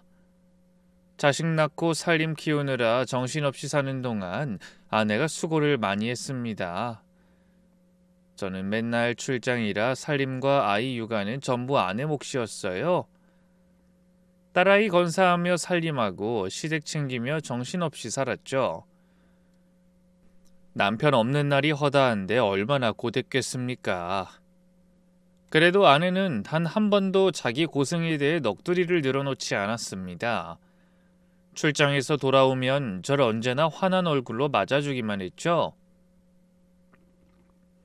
자기야, 이번에도 정말 수고했어. 배고프지? 그 말 한마디가 얼마나 큰 버팀목이 됐는지 모릅니다. 아마 세상의 모든 가장이 그렇겠지만 집안이 편안해야 밖에서도 일이 잘 되는 법이거든요. 저와 아내는 서로 언성을 높인 적도 거의 없었습니다. 부부싸움이라는 걸 손에 꼽을 정도로만 했으니까요. 물론 의견 충돌이야 있었겠지만 큰 언쟁은 피했습니다. 서로 맞춰가고 조심하며 지낸 거죠. 그렇게 사는 게 부부라고 믿으면서요. 딸도 바르고 착하게 잘 자라 어엿한 성인으로 성장했습니다. 공부도 곧잘하고 성격도 명랑하고요. 대학에 들어가서는 기숙사 생활을 해보고 싶다고 해서 잠시 집을 떠나 살고 있죠. 딸이 떠나니 집이 텅 빈 것 같았지만 그런대로 아내와 둘이 단란하게 잘 살고 있었습니다. 그러던 어느 날 회사에서 갑작스레 또 인사 발령이 떨어졌네요. 중동 건설 현장 1년 파견. 처음엔 적잖이 당황했습니다. 해외 출장이야 숱하게 다녔지만 장기 파견은 내키지 않았죠. 아내 혼자 있는 집을 1년 내내 비워야 한다는 뜻이니 혼자 외롭게 지낼 아내가 마음에 걸리더라고요. 안 그래도 딸이 집을 비우고부터 유독 허전해했는데 저까지 없으면 더 그럴 것 같았어요. 하지만 조직에서 하는 일이니 거부할 방법이 없었죠. 그래서 집에 돌아와 아내에게 사실을 털어놨습니다. 여보, 나 중동으로 1년 가게 됐어. 아내가 눈이 휘둥그레질 만큼 깜짝 놀라더군요. 1년? 그렇게 오래? 그 현장 총괄이래. 어쩔 수 없어. 회사에서 가라면 가야지. 내가 무슨 용 쓰는 재주가 있나. 제 말에 아내가 한숨을 쉬며 입을 열었습니다. 알았어. 어쩔 수 없지. 몸 조심하고 다녀와. 담담한 말투였습니다. 서운한 기색이 없는 건 아니었지만 크게 반대하진 않더군요. 반대해봐야 어쩔 수 없는 일이긴 하지만 잘 다녀오라고 해주는 게 고마웠습니다. 그런데 며칠 후 아내가 다가와 조심스레 예상치 못한 말을 꺼냈어요. 저녁 먹고 거실에서 TV 보고 있을 때 제 옆에 앉더니 손을 꼭 잡더라고요. 여보, 나 할 말 있어. 아내의 목소리가 심상치 않은 것 같아 리모컨을 내려놓고 고개를 돌리며 물었습니다. 할 말? 뭔데? 당신이 1년 동안 없으면 나 혼자 이 넓은 집에 있기 너무 쓸쓸할 것 같아. 애도 없고 당신도 없고 셋이 살던 집에 혼자 남으면 썰렁하고 무섭기도 할 것 같고. 그 말에 마음이 안 좋았습니다.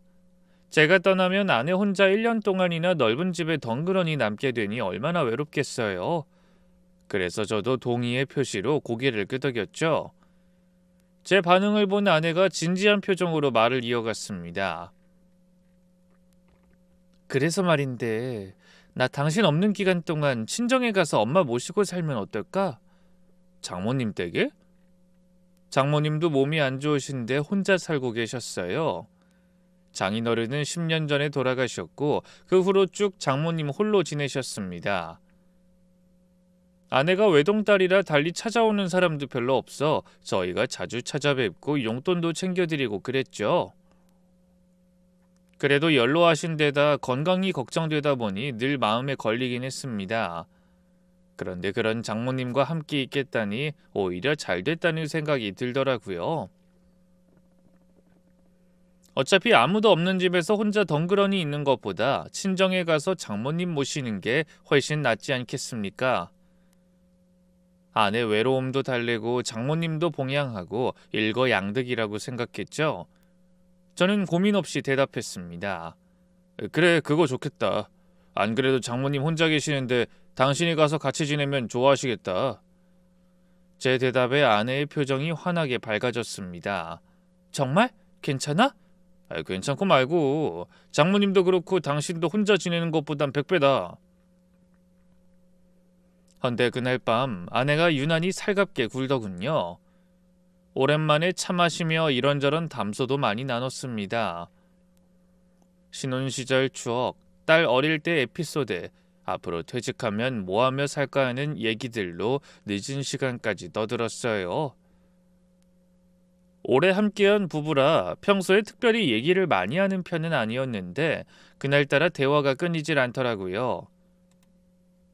저는 말끝에 아내에게 당부했습니다. 여보, 딱 1년만 잘 버텨. 돌아오면 우리 여행 가자.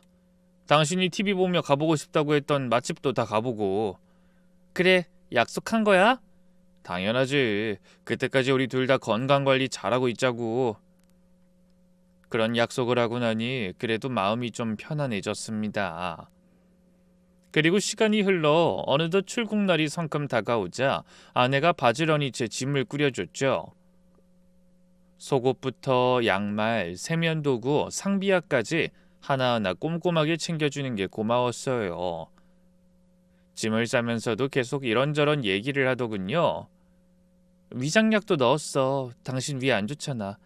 외국에 나가서 탈라면 힘드니까 음식 조심하고. 알았어. 내가 뭐 해외 근무 하루 이틀인가? 걱정하지 마. 에이, 신입사원으로 혈기왕성할 때랑 지금이 같아? 당신도 이제 쉰이 코앞이야. 참, 그리고 이거. 아내가 작은 봉투를 건네길래 열어보니 가족 사진이 들어있었습니다. 딸 대학 입학식 때 사위랑 같이 찍은 건데 온 식구가 활짝 웃고 있었죠. 외로우면 이거 보라고. 그 말에 갑자기 코끝이 찡해왔습니다. 남자가 나이 먹으면 눈물이 많아진다더니 가족 사진 한 장만으로 마음이 약해지는 걸 보니 저도 영락없이 갱년기가 되어가는 것 같더군요. 출국하는 날은 공항까지 배웅 나온 아내가 눈시울을 살짝 붉히며 말했습니다. 건강해야 해. 1년 금방이니까 힘내고. 알았어. 1년만 기다려. 금방 돌아올게. 걱정하지 말고 일 잘하고 와. 나도 엄마 모시고 잘 지내고 있을게. 아내의 말에 고개를 끄덕이고 출국장으로 들어가면서도 계속 뒤를 돌아봤습니다. 아내는 미소를 띠고 손을 흔들었지만 눈은 빨갛게 충혈돼 보였어요. 비행기가 이륙하고 점점 작아지는 땅을 내려다보며 생각했죠. 괜찮아. 1년이면 금방이지. 돌아오면 우리 마누라한테 진짜 잘해줘야지. 그렇게 다짐하며 한국을 떠나 중동에 도착하자마자 바로 현장에 투입됐습니다. 건설 현장이란 게 말로 설명하기 어려울 정도로 쉴 틈이 없어요. 온종일 뛰어다니고 일도 고되죠. 그래도 아내와의 약속을 생각하며 버텼어요. 그 힘든 와중에 그나마 위안이 되는 건 영상통화였습니다. 시차가 있어서 매일 하긴 어려웠지만 이틀에 한 번 정도는 꼭 아내와 영상통화를 했죠. 화면으로 아내 얼굴을 보며 잘 지내는 걸 확인하면 마음속으로 걱정과 피로까지 싹 가시는 기분이 들었습니다. 아내가 전화를 받으면 저는 우선 안부부터 챙겼어요. 여보, 밥은 먹었어? 아픈 데는 없지? 당신은? 또 귀찮다고 대충 먹은 거 아니지? 아내는 영상통화할 때마다 절 걱정했습니다. 밥 먹었는지, 잠은 잘 자는지요. 저는 그런 아내의 걱정 겸 잔소리가 좋았어요. 세상에서 저를 가장 걱정하는 사람의 말이니 귀찮기보다는 고마운 마음이 들었죠. 그런데 한 가지 이상한 점이 있었어요. 집안에서 한 번도 장모님의 기척이나 목소리가 들리지 않았습니다. 같은 집에 계시면 한 번쯤은 말소리가 들리거나 화면을 지나가시거나 해야 하는데 통화할 때마다 아내 혼자더군요. 그래서 한 번은 장모님 안부가 궁금해 직접 통화하고 싶다고 했습니다. 여보, 장모님 좀 바꿔줄 수 있어? 오랜만에 인사드리고 싶은데. 하지만 아내는 고개를 저었어요. 오늘은 안 되겠어. 지금 주무시거든. 다음에 하자. 그래, 어쩔 수 없네. 다음엔 좀 일찍 연락하도록 할게. 그래서 다음 통화 때 또 물어봤습니다. 오늘은 장모님 안 주무시지? 잠깐 인사드려도 될까? 아, 방금 산책 나가셨어. 식사하시고 소화시킬 겸 동네 한 바퀴 도신다고. 지금? 해 떨어질 시간인데 장모님 혼자 나가시는 건 위험하지 않아? 괜찮아. 동네에 잠깐 나가시는 건데 뭐. 그런 일이 한두 번이 아니었어요. 제가 전화할 때마다 장모님이 주무시거나 좋아하는 드라마를 보시거나 화장실에 계셔서 통화를 할 수가 없었죠. 조금 이상하다 싶었지만 대수롭지 않게 넘겼습니다. 아무래도 시차가 있으니 장모님 생활 패턴과 제가 연락하는 시간이 잘 맞지 않는 거라고 여겼죠.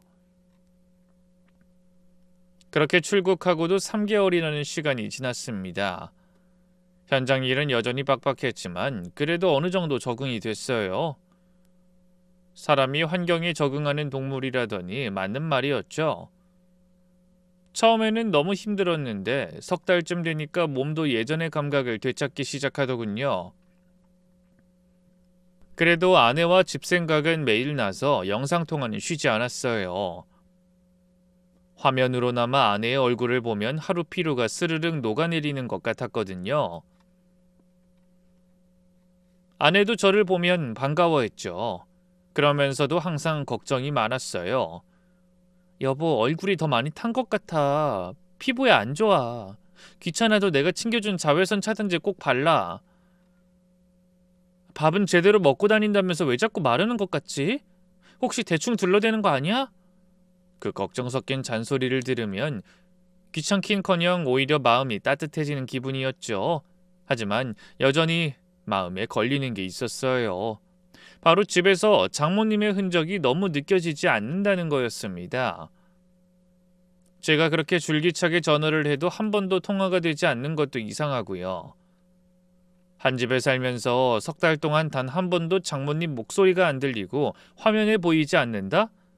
그게 가능한 일인지 뭔가 석연치 않은 생각이 들었어요. 그래서 확인차 매번 물어봤습니다. 장모님은 뭐하고 계셔? 그러면 아내는 석 달 내내 비슷한 답만 하더군요. 아, 지금 저녁 드시고 씻으러 가셨어. 오늘도 인사 못 드려? 잠깐 바꿔줄 수 없어? 피곤하신지 일찍 주무신다고 들어가셨어. 다음에 하자. 그렇게 늘 다음이었습니다. 한 번은 일부러 시간을 바꿔서 연락한 적도 있어요. 평소보다 2시간이나 일찍 졸린 것도 참아가며 전화해봤습니다. 한국 시각으로 저녁 6시쯤이었죠. 그 시간이면 설마 주무시진 않을 거라고 생각했거든요. 오늘은 장모님 깨어 계시지? 잠깐 얼굴 뵙고 싶으니까 바꿔줘. 하지만 아내는 여전히 머뭇거리더니 또 실망스러운 답을 했습니다. 어쩌지? 옆집에서 놀러 오라고 해서 저녁 드시고 방금 마실 가셨어. 대체 장모님하고 통화 한번 하기가 왜 그리 어려운 건지 그쯤 되니 부하가 닫힘 밀었습니다. 점점 답을 알 수 없는 의구심도 쌓여갔죠. 무릎도 안 좋으시다던 분이 왜 이렇게 많이 나가시지? 산책에 마실에 젊은 사람보다 집을 더 비우시잖아. 뭔가 앞뒤가 잘 맞지 않는 기분이 들었지만 딱히 다른 방법이 없었습니다. 그래서 별일 아닐 거라고 저 자신을 설득하는 거 외에는 뾰족한 수가 없었죠. 그러던 어느 날이었습니다. 현장에서 일하고 있는데 전화가 와서 확인하니 고향 친구였어요. 고등학교 동창인데 고향에서 작은 사업을 하고 가끔 부부 동반으로도 만나던 사이였습니다. 전화를 받으니 친구가 반가운 목소리로 인사하더군요. 야, 정수야, 잘 지내지? 아직도 외국이야? 오랜만이다. 나야 일하느라 정신없지. 근데 갑자기 전화를 다 하고 무슨 일 있어? 그냥 어떻게 지내나 하고 연락해봤지. 돈도 좋지만 몸 조심해라. 참, 근데 너 왜 그때 연락 안 했어? 전 뜬금없는 친구의 말에 미간을 찡그리며 물었죠. 그때라니? 언제? 너희 장모님 돌아가셨을 때 말이야. 그 말을 듣자마자 심장이 철렁 내려앉았습니다. 뭐? 그게 무슨 소리야?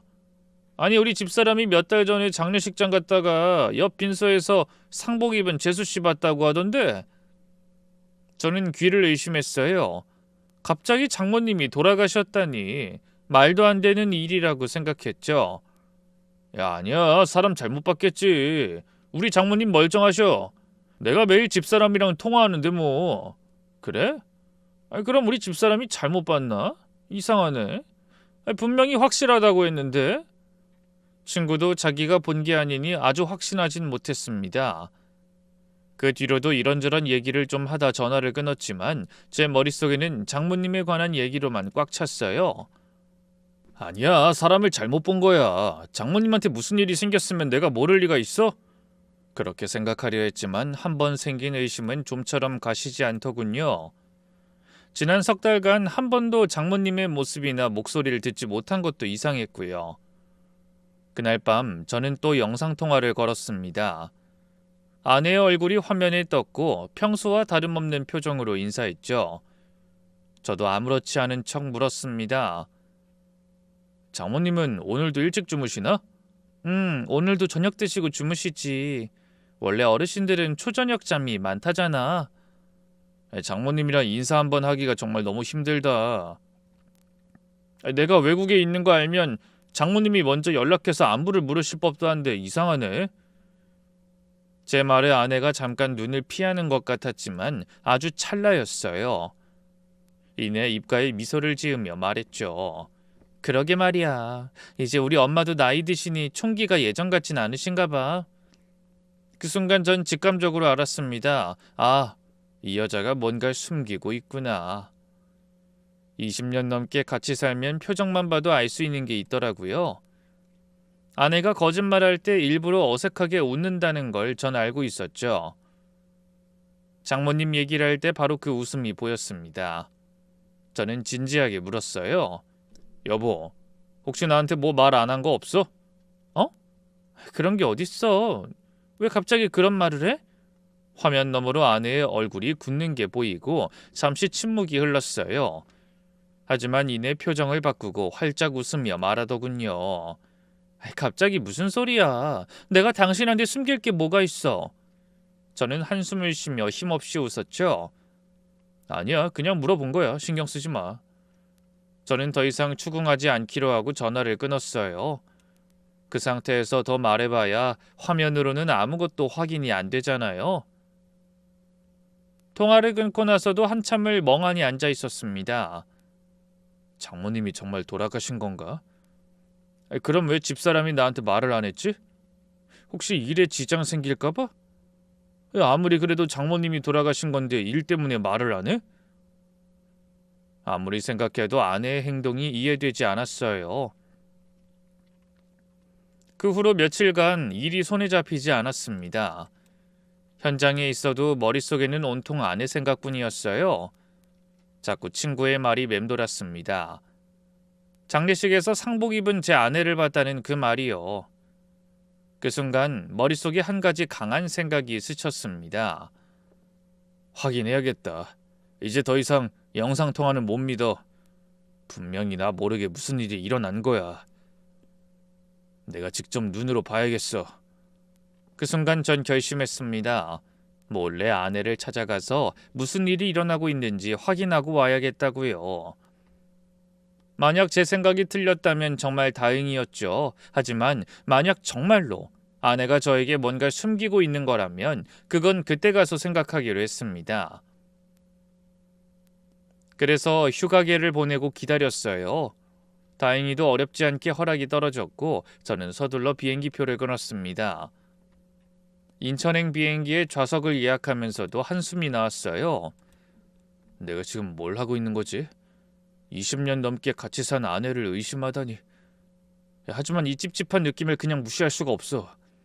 장모님이랑 그 사람한테 도대체 무슨 일이 있는 건지 확인해야겠어. 사람의 직감이란 게 그런 것 같더라고요. 이유는 모르겠는데 뭔가 이상하다고 온몸이 신호를 보내는 겁니다. 저는 더 이상 그 신호를 무시할 수가 없었습니다. 모든 준비를 마친 출국 전날 밤 아내한테 또 영상통화를 걸었어요. 여보, 나 내일부터 며칠 연락이 좀 뜸할 수도 있어. 중요한 공사에 들어가서 정신 없을 것 같거든. 물론 거짓말이었지만 천연덕스러운 제 말에 아내가 의심 없이 대답하는 것 같았죠. 그래, 알았어, 조심하고. 평소와 다름없는 그 목소리를 들으며 생각했어요. 이 사람이 정말 나한테 뭔가 숨기는 걸까? 그렇다면 무슨 거짓말을 도대체 왜 하고 있는 걸까? 바로 그걸 확인하기 위해 저는 다음날 비행기에 올랐습니다. 인천까지 가는 그 시간 동안 한숨도 잘 수가 없었어요.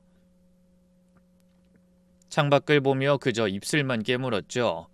몰래 아내를 찾아가 무엇을 보게 될지 걱정이 되고 마음이 심란했습니다.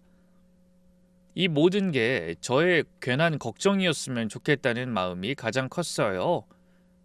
제가 너무 예민하고 친구 부인이 사람을 잘못 본 거라면 좋겠다고요. 그래서 장모님은 멀쩡히 살아 계시고 아내는 아무 문제도 없이 효도하고 있었으면 제발 그랬으면 좋겠다고 간절히 빌었습니다. 그렇게 길고 긴 비행을 마치고 드디어 인천공항에 내려 택시를 잡아탔어요. 하지만 집으로 가는 대신 처갓집으로 향했습니다. 택시 안에서 계속 심장이 두근거리더군요. 제가 뭘 하고 있는 건지 저 자신도 믿기지 않더라고요. 그토록 믿었던 아내를 감시하러 가다니 심정이 너무나 복잡했습니다. 하지만 이왕에 온 거 속 시원하게 확인하고 돌아가서 일에 집중하자고 마음먹었죠. 저희 처갓집은 작은 단독주택이었어요. 장인어른 살아계실 때 마련한 집인데 장모님이 이사가지 않고 혼자 계속 사셨습니다. 오래된 동네라 골목이 좁고 주변에 비슷한 집들이 따닥따닥 붙어 있었어요. 저는 처갓집에서 두 블록 떨어진 모텔에 방을 잡았어요. 허름한 곳이었지만 상관없었습니다. 어차피 잠을 자러 온 게 아니었으니까요. 짐을 풀고 창밖을 내다보니 해가 지고 있었어요. 그날은 시간이 너무 늦었으니 다음 날부터 움직이기로 했습니다. 하지만 그날 밤 여전히 잠이 오지 않았습니다. 모텔 천장을 바라보며 온갖 생각이 머릿속을 휘저었어요. 만약 장모님이 정말 돌아가셨다면? 그럼 그 사람이 왜 나한테 사실을 숨긴 거지? 혹시 다른 이유가 있는 건가? 생각이 꼬리에 꼬리를 물었지만 답은 나오지 않았어요. 직접 확인해봐야만 알 수 있는 일이었죠. 다음 날 아침 일찍 모텔에서 나와 처갓집이 보이는 골목 어귀에 자리를 잡았습니다. 오래된 동네라 골목에 작은 슈퍼가 하나 있었는데 그 앞 벤치에 앉았어요. 거기서 처갓집 대문이 훤히 보였거든요. 저는 모자를 눌러쓰고 선글라스를 꼈습니다. 혹시라도 아내한테 들킬까봐 최대한 조심한 거죠. 그런 제 꼴이 너무나 한심하더라고요. 절대 아무에게도 들키고 싶지 않은 모습이었습니다. 헌데 오전 9시쯤 드디어 처갓집 대문이 열렸어요. 심장이 미친 듯이 뛰더군요. 안에서 나온 사람은 당연히 아내였습니다. 평소에 보던 모습 그대로였죠. 단정한 옷차림에 머리를 깔끔하게 묶고 있었어요. 여전한 아내의 모습이 너무나 반갑더군요. 그런데 그때 아내 옆에 누군가 낯선 남자가 서 있는 걸 보고 순간 멈칫했어요. 아내와 비슷한 또래로 보이는 중년의 남자. 키는 저보다 조금 작고 체격은 보통이었어요. 얼굴은 자세히 안 보였지만 언뜻 봐서는 전혀 모르는 사람이었습니다. 그 두 사람이 나란히 처갓집 대문에서 걸어 나왔어요. 그러더니 갑자기 아내가 자연스럽게 그 남자에게 팔짱을 꼈습니다. 마치 오래된 연인처럼요. 저는 눈앞이 깜깜해졌죠. 뭐지? 내가 지금 뭘 보고 있는 거지? 다른 사람도 아니고 그렇게 정숙하고 알뜰한 아내가, 살림과 가족밖에 모른다고 생각했던 여자가 생판 처음 보는 남자의 팔에 팔짱을 끼고 있었습니다. 저는 머릿속이 하얘져서 그냥 멍하니 그 광경을 바라볼 수밖에 없었네요. 둘은 팔짱을 낀 채 웃으며 골목을 걸어 내려갔습니다. 그때 더 충격적인 장면이 펼쳐졌어요. 골목 끝에 차 한 대가 세워져 있었습니다. 그 남자가 운전석에 타고 아내는 조수석에 탔죠. 그 차는 출국 전에 두고 간 제 차였는데 그 차를 정체 모를 남자가 마치 자기 차인 양 능숙하게 몰고 있더라고요. 그 모습을 지켜보며 저도 얼른 택시를 잡아타고 뒤를 따라갔습니다.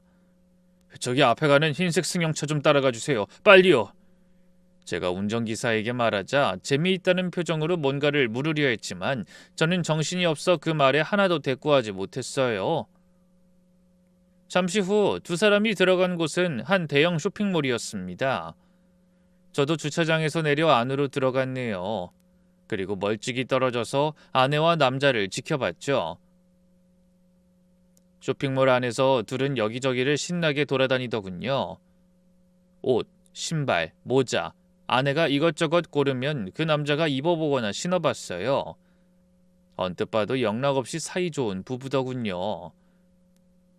그렇게 물건을 고르면 계산대에 선 아내가 카드를 꺼냈습니다. 물론 아내가 쓰고 있는 건 제 카드였어요. 제 월급 통장에서 결제 대금이 빠져나가는 카드로 남자의 물건을 사주고 결제하고 있었어요. 피가 거꾸로 솟는 것 같더라고요. 지금 이게 뭔 상황이지? 저 여자가 대낮에 나는 생판 모르는 남자한테 내 차를 맡기고 팔짱 끼고 내 돈으로 쇼핑을 하고 있는 거야? 맘 같아서는 당장 달려가서 그 남자 멱살을 잡고 따지고 싶었어요. 하지만 참아야 했습니다. 아직 알아야 하는 게 너무나 많았거든요. 그 남자가 누군지, 언제부터 저런 관계였는지, 얼마나 깊은 사이인지 전부 확실하게 알아야 했죠. 얼마 후 쇼핑을 마친 둘은 다시 차를 타고 처갓집으로 돌아가더군요. 저는 멀리서 두 사람이 들어가는 걸 지켜보다가 다시 모텔로 돌아왔습니다. 방에 들어오자 다리에 힘이 풀려 침대에 털썩 주저앉고 말았어요. 처음에는 손만 떨리더니 곧이어 온몸이 부들부들 떨렸습니다. 제가 해외에서 죽어라 일하는 동안 아내는 다른 남자랑 팔짱 끼고 쇼핑하고 제가 피땀 흘려 벌어주는 돈으로 다른 남자의 옷이나 사주고 있었던 겁니다. 너무 억울하고 분해서 눈물이 줄줄 흘렀습니다. 배신감에 치도 떨렸죠. 중년 남자가 모텔방에서 창피한 줄도 모르고 혼자 울었네요. 저를 그런 꼴로 만든 두 사람을 절대로 용서할 수가 없었습니다. 다음 날도 저는 전날 두 사람을 마주친 그곳에서 처갓집을 지켜봤어요. 분명히 그날도 이 인간들이 나타날 것 같았죠. 아니나 다를까 아침에 또 그 둘이 함께 나왔어요. 이번엔 그 남자가 아내 어깨에 손을 올렸습니다. 아내는 그 손을 뿌리치지 않았고 오히려 몸을 기대더군요. 눈에서 불꽃이 일었어요. 그날 둘은 부동산에 들어가고 저는 멀리서 그 모습을 지켜보고 있었습니다. 그런데 한참 후에 나오는 남자의 손에 뭔가 서류 같은 게 들려있더군요. 안에서 무슨 얘기를 나눴는지 궁금했지만 알 수가 없었죠. 그날 저녁 처갓집에서 불빛이 새어나오고 거실 창문으로 두 사람의 그림자가 보였습니다. 함께 밥을 먹는 것 같더라고요. 남자가 그 집에서 먹고 잠이 함께 살고 있는 게 분명했습니다. 아내가 부모님이 사시던 친정에 상간남을 끌어들여 함께 살고 있는 모습에 구역질이 나더군요. 그런데 이상한 게 그동안 장모님의 모습은 어디에서도 보이지 않았어요. 정말 장모님한테 무슨 일이 생긴 건가? 도대체 저 남자는 뭐고 저 여자는 왜 저렇게 말도 안 되는 짓을 벌이고 있는 거야? 내가 평생 믿고 살던 여자가 맞는 거야? 그날 저는 남자의 정체를 더 정확히 밝혀내기로 결심했어요. 그래서 흥신소의 힘을 빌리기로 했죠. 검색해보니 많은 업체가 나왔는데 가장 가까운 곳을 찾아가 다급하게 사정을 설명하고 빠르게 일을 처리해달라고 부탁했습니다. 저에게 주어진 시간이 많지 않았으니까요.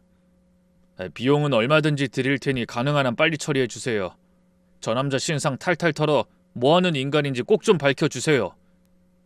제가 금액을 원 없이 준다고 하자 결과가 생각보다 훨씬 빠르게 나왔어요. 바로 다음 날 전화가 왔더라고요. 전화기 너머로 흥신소 직원이 말했습니다. 조사 결과가 나왔습니다. 그 남자는 최태호라는 40대 남자예요. 최태호? 처음 듣는 이름이었어요. 그런데 이어지는 흥신소 직원의 말이 너무나 뜻밖이었죠. 근데 이 사람 사기 전과가 있더라고요. 2번이나 집행유예를 받았습니다. 네? 사기요? 아니 그런 사람을 왜 우리 집사람이... 저기 이 남자가 사모님과 과거 결혼 전에 만나던 사이였던 것 같습니다. 머리가 멍해졌습니다. 뭐라고요? 예전에 사귀던 사이? 근데 왜 헤어진 건가요? 그게 저 남자의 전과 중 하나가 바로 사모님의 어머님이 결혼 사기로 저 남자를 신고했기 때문이었어요. 네? 우리 장모님이요? 네. 실은 저 남자 사기죄가 2번 다 결혼 사기 관련이었어요. 여자들한테 결혼을 빌미로 돈을 뜯어내고 잠수를 탄 거죠. 그런데 그때 고객님의 장모님이 피해를 신고했고 그 일로 저 남자가 집행유예를 받게 되면서 자연스럽게 헤어진 거예요. 저는 전혀 예상하지 못했던 사실에 어안이 벙벙해졌습니다. 그때 흥신소 직원이 말을 이어갔어요. 일단 급하게 알아낸 정황까지만 말씀드렸어요. 나머진 더 알아보고 연락드리겠습니다. 네, 보스는 말씀하신 것보다 더 넉넉하게 드릴 테니 가능한 한 빨리 알아낼 수 있는 건 다 알아내주세요. 네, 알겠습니다. 곧 연락드릴게요. 그렇게 전화를 끊고 저는 한참을 넋놓고 앉아 있었어요. 이 여자가 제정신이야? 자기한테 결혼 사기쳐서 헤어진 남자를 또 만나서 처갓집에 끌어들여 살고 있다는 거야? 거기다 놀랄 일이 또 있었어요. 제가 아무리 연락하려고 해도 통화할 수 없었던 장모님은 정말 돌아가신 거였습니다. 흥신소에서 알아본 결과 친구의 부인이 본 게 맞았던 거죠. 제가 중동으로 떠나고 얼마 안 돼 고혈압이 있던 장모님이 갑자기 쓰러져 돌아가시고 아내가 조용히 장례를 치렀지만 그 사실을 저와 딸한테 숨긴 거였죠. 그제야 퍼즐 조각이 맞춰지기 시작했습니다. 보아하니 장모님이 돌아가시면 친정으로 남자를 끌어들일 작정을 했는데 정작 장모님이 돌아가셨다고 하면 친정에 있을 이유가 없어지니까 거짓말한 게 아닌가 싶더라고요. 장모님을 모시며 처가에 있겠다고 해야 저한테 들키지 않고 편하게 처가에 머물 수가 있잖아요. 그러기 위해서 장모님의 죽음까지 숨긴 거죠. 아내는 오랜 세월 함께한 남편을 속이고 돌아가신 장모님까지 팔아 옛 남자와 놀아난 겁니다. 모든 사실을 깨닫고 나자 참을 수 없는 분노와 함께 자괴감이 몰려왔습니다. 이게 자식까지 낳고선 결혼 생활의 결말이라는 거야? 내가 뼈 빠지게 일해서 번 돈으로 다른 남자랑 쇼핑하고 내 차를 몰고 다니고 장모님 집에서 살림을 차리고? 너 어떻게 나한테 이럴 수가 있어? 그날 밤 저는 낡은 모텔방에서 치열하게 고민했습니다. 당장 쳐들어가서 행패를 부릴지, 경찰을 부를지, 아니면 어차피 아내와는 끝난 사이라 생각하고 그냥 모르는 척하고 돌아가서 이혼 서류를 보낼지요. 온갖 생각이 머릿속을 떠돌았어요. 하지만 아무리 생각해도 그대로 끝낼 순 없었습니다. 긴 결혼 생활을 부정당하고 그냥 넘어갈 순 없었죠. 두 인간이 그동안 무슨 짓을 벌이고 살았는지 끝까지 밝혀내 응징하겠다고 다짐했어요. 그때 머릿속으로 며칠 전 부동산에 드나들던 그 인간들의 모습이 퍼뜩 떠올랐죠. 분명 뭔가를 꾸미고 있는 게 틀림없었습니다. 저는 주먹을 꽉 쥐며 이를 갈았어요. 두고 봐라. 내가 오늘의 이 치욕을 반드시 갚아주겠어. 그리고 흥신소에 다시 연락했습니다. 생각난 게 있어요. 며칠 전에 두 사람이 부동산에 드나드는 걸 본 것 같은데 거기서 뭘 했는지 이런 것도 알아봐 주실 수 있나요? 네, 한번 알아보겠습니다. 저희도 일단 다른 일 미뤄두고 이 일에 총력을 기울이고 있어요. 조금만 기다려 주세요. 그렇게 다급하게 부탁하고 이틀 후 결과가 나왔어요. 흥신소 직원이 한층 더 무거운 목소리로 연락해 왔더군요. 조사 결과가 나왔는데 솔직히 말씀드리면 저희도 좀 놀랐습니다. 네? 놀라다뇨. 뭔데요? 빨리 말해주세요. 일단 두 사람이 다녀갔다는 부동산에 가서 알아본 결과 현재 그 집에 명의 이전에 대해 알아보고 갔다고 하더군요. 명의 이전이요? 누구 앞으로요? 최태호 그 남자 앞으로요. 사모님이 상속받은 집을 최태호한테 증여하려는 것 같더군요. 네? 그게 정말인가요? 장모님 집을요? 어이가 없었습니다. 아내가 남자에게 눈이 멀어 장모님이 평생 사시던 집을 사기 전과자에게 넘기려 하고 있다니. 돌아가신 장모님이 얼마나 원통하실지 제 속이 다 시커멓게 타들어갔어요. 그때 흥신소 직원이 다시 입을 열었습니다. 그리고 한 가지 더 있습니다. 네? 이거 말고도 뭐가 더 있어요? 그 남자 현재 채무가 상당합니다. 카드 빚에 사채까지 합쳐서 거의 2억에 가깝더라고요. 그리고 이 빚 중 상당 부분이 최근 몇 달 사이에 변제되고 있어요. 몇 달 사이에요? 네, 그 상환 내역을 확인해 보니까 사모님이 1억 이상을 대신 변제하신 것 같던데요. 뭐라고요? 이 여자가 그 남자 빚까지 갚아줬다는 말입니까? 온몸에서 힘이 쭉 빠졌습니다. 제가 해외에서 죽어라 일해서 보내준 돈으로 아내가 그 사기꾼의 빚까지 갚아주고 있던 겁니다. 제가 한숨을 쉬자 흥신소 직원의 목소리가 더욱 무거워졌습니다. 마지막으로 하나 더요. 최태호 이 사람 현재 다른 여자와의 사이에서 아이까지 있습니다. 네? 저는 깜짝 놀라 전화기를 손에 든 채 벌떡 일어서며 소리쳤어요. 여자랑 아이라뇨? 그럼 유부남이란 말입니까? 뭐 호적상으로는 혼자지만 사실혼 관계에 여자가 있습니다. 그 여자랑 아이도 낳은 것 같은데 내년에 그 애가 학교 입학을 앞둔 것 같더라고요. 제 생각에는 아이 학교 가기 전에 빚을 청산하고 사채업자들한테 쫓기는 생활 정리해서 호적에 올리려고 이런 짓을 벌인 게 아닌가 싶습니다. 현재 그 여자랑 살던 집에는 사채업자들이 자꾸 찾아오니 사모님한테 빌붙어서 살고 있는 것 같네요. 네? 그럼 우리 집사람은요? 집사람은 이 사실을 알고 있을까요?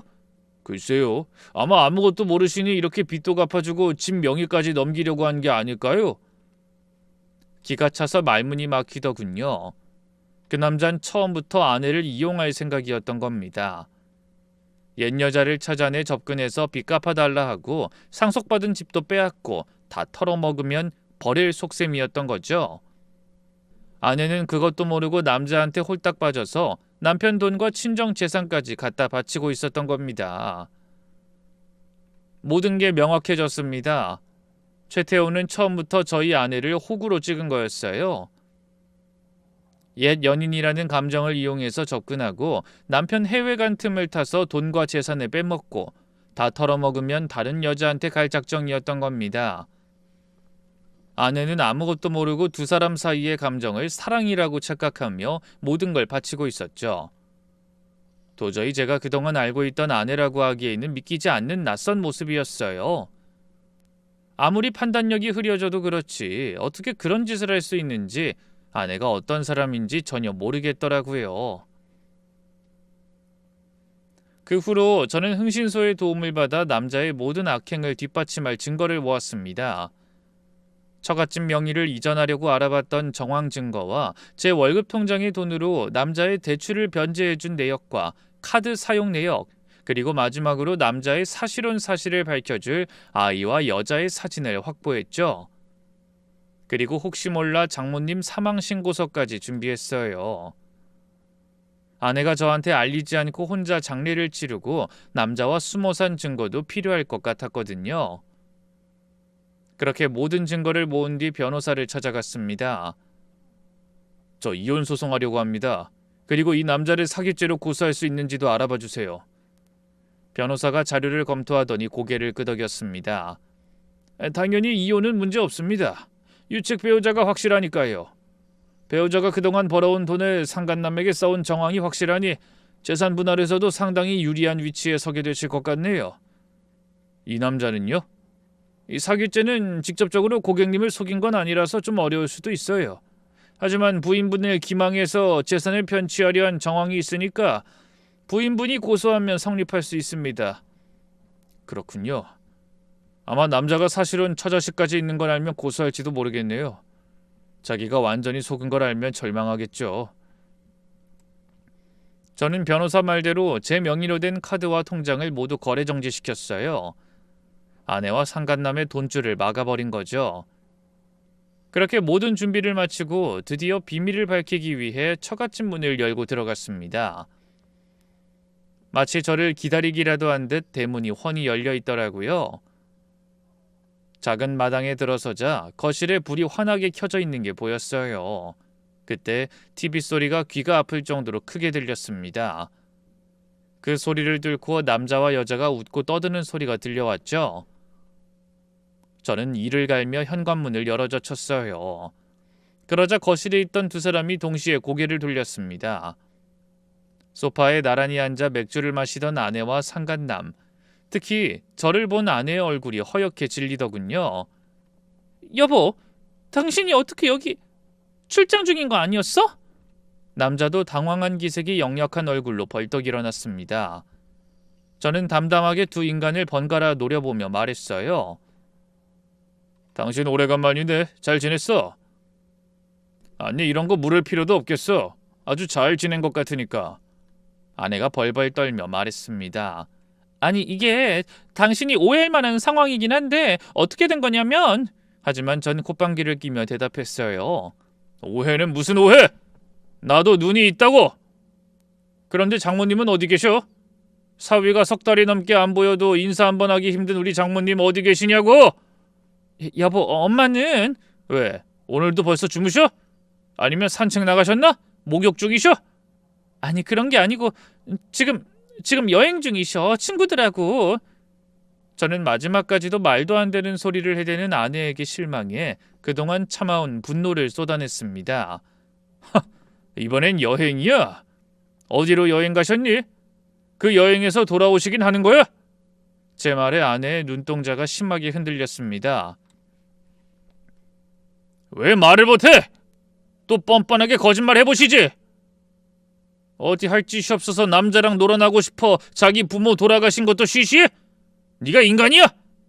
내가 그동안 너 같은 정신 나간 여자를 마누라라고 데리고 살았다는 게 끔찍하다. 저의 거침없는 외침에 아내가 쩔쩔매며 어쩔 줄 몰라 했어요. 아니, 그건 일부러 그런 게 아니라 멀리서 일하는 자기 신경 쓰게 하지 않으려고. 웃기지 마! 내가 언제까지 속아줄 줄 알았어? 너 저 남자 언제 다시 만난 거야? 지금까지 내 눈 속이면서 얼마나 오랜 시간 만나온 거냐고! 그러자 아내가 갑자기 눈물을 흘리며 고개를 흔들었어요. 아니야. 그런 게 아니라 정말 당시 출장 가기 딱 한 달 전에 만났어. 시내 나갔다가 우연히 다시 만나서 이런저런 얘기하다가 태호 씨가 아직도 혼자라는 거 듣고 역시 멍청한 아내는 아무것도 모르고 있는 것 같더군요. 저는 코웃음을 치며 말했습니다. 그래서 예전에 결혼까지 생각했던 남자 다시 만나서 깨소금 볶으며 살림 차리니 좋니? 너 내가 알던 여자 맞아? 어떻게 이런 짓을 할 수가 있어? 처음부터 이러려고 장모님 모신다고 했어? 하지만 아내는 펄쩍 뛰며 손사래를 쳤어요.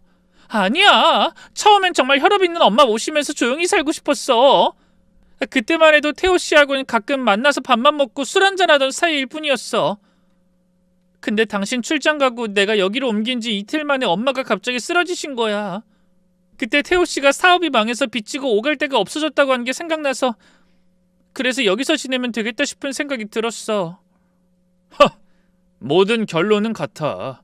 넌 남자한테 빠져서 둘이 이 집 차지하고 살고 싶은 마음에 남편한테 친정엄마 죽음도 숨긴 거야. 그것도 저런 사기꾼 자식한테 빠져서! 헌데 그런 제 말에 아내의 눈빛이 변하더니 갑자기 목소리를 높였습니다. 누가 그래? 태호 씨 사기꾼 아니야. 태호 씨는 돈 달라고 한 적 없었어. 내가 좋아서 준 거라고. 근데 우리 엄마가 오해하는 바람에 괜히 죄 없는 사람을 신고해서 범죄자로 만든 거라니까? 그 이후로 되는 일이 하나도 없었대. 지금 태호 씨 인생이 이렇게 된 데는 나랑 엄마 탓도 있는데 어떻게 모른 척해? 뭐야? 너 아직도 정신 못 차렸구나. 도대체 언제까지 이렇게 나 속이면서 살려고 그랬니? 딱 1년만. 예전에 엄마 때문에 억울하게 헤어졌으니까 당신 오기 전까지만 살다가 돌아가려고 했어. 근데 왜 일을 이렇게 만들어? 뭐야? 너 지금 제정신으로 하는 소리야? 저 남자랑 1년을 살고 아무렇지도 않은 척 돌아오려고 했다고? 저는 생각지도 못한 아내의 말에 경악했습니다. 그래, 난 항상 가정에 최선을 다했는데 그 정도도 못해? 그러게 그 먼 곳까지 갔으면 조용히 돈이나 벌 것이지 도대체 여기는 왜 온 거야? 가끔 모르고 넘어가는 게 좋을 때도 있다는 거 몰라? 누가 좋은데? 내가 먼 타국에서 몇 빠지게 돈 벌어 보내면 그 돈으로 저 남자 빚이나 갚아주는 걸 몰랐어야 한다는 거야? 믿을 수가 없다. 네가 정말 내가 알던 여자가 맞니? 자식한테 부끄럽지도 않아? 긴 말 필요 없으니 네가 직접 현실을 확인해. 그러면서 제가 주머니에 들어있던 사진을 테이블 위에 던졌습니다. 상간남이 다른 여자와 아이와 함께 있는 모습을 찍은 사진이었어요. 아내는 어리둥절한 표정으로 사진을 들어 살펴보다 대번에 얼굴이 굳어졌습니다. 이게 뭐야, 태호 씨? 근데 이 여자는... 그때 입에 지퍼를 채운 듯 아무 말도 하지 못하던 상간남의 얼굴도 굳었습니다. 하지만 눈이 휘둥그레진 아내가 계속 남자에게 물었어요. 이게 뭐야, 태호 씨? 이 여자랑 얘는 누구야? 상간남이 말을 더듬었습니다. 이건 그냥 아는 사람이야. 하지만 제가 남자를 비웃으며 끼어들었어요. 아는 사람? 당신은 그냥 아는 여자랑 애까지 나와? 설마 당신 애까지 부정하진 않겠지? 이 여자 당신이랑 10년 가까이 산 사실혼 부인이잖아. 상간남의 얼굴이 불그락 푸르락 변했습니다. 아내가 깜짝 놀라서 남자를 바라보며 소리쳤어요. 눈에는 금방 눈물이 그렁그렁했죠. 태호 씨, 이게 사실이야? 애가 있었어? 하지만 남자는 대답하지 못했습니다. 아내는 그제야 현실을 깨달은 것 같았어요. 자기가 속았다는 걸요. 하지만 저한텐 더 이상 그 여자의 눈물이 가여워 보이지 않았습니다. 여보, 내 말 좀 들어봐. 내가 뭘 잘못 알고... 하지만 전 손바닥을 펼쳐 그런 아내의 말을 막았어요. 됐어. 나한테 변명할 필요 없어. 듣고 싶은 말도 없고. 전 들고 있던 서류 봉투에서 종이 한 장을 꺼내며 말했습니다. 이혼 서류에 도장 찍어. 아내가 멍하니 그 종이를 바라봤습니다. 그리고 당신이 내 월급에서 빼돌린 돈, 그건 부부 공동재산이야. 재산 분할 때 다 정산할 거야. 당신은 유책 배우자니까 받을 거 거의 없을 거야. 아내가 울먹이며 말했어요. 여보, 제발 한 번만 용서해줘. 내가 정신이 나갔었어. 정말 잘못했어. 용서? 닥쳐! 네가 한 짓을 다 줄줄이 읊어줘야 그런 소리 안 할 거야? 네가 무슨 짓을 저질렀는지 벌써 잊은 거야? 제 기세에 밀린 아내가 더는 아무 말도 하지 못하고 바닥에 주저앉아 눈물을 펑펑 쏟았습니다. 저는 고개를 돌려 아내의 상간남을 바라봤어요. 그리고 당신! 남자가 움찔했습니다.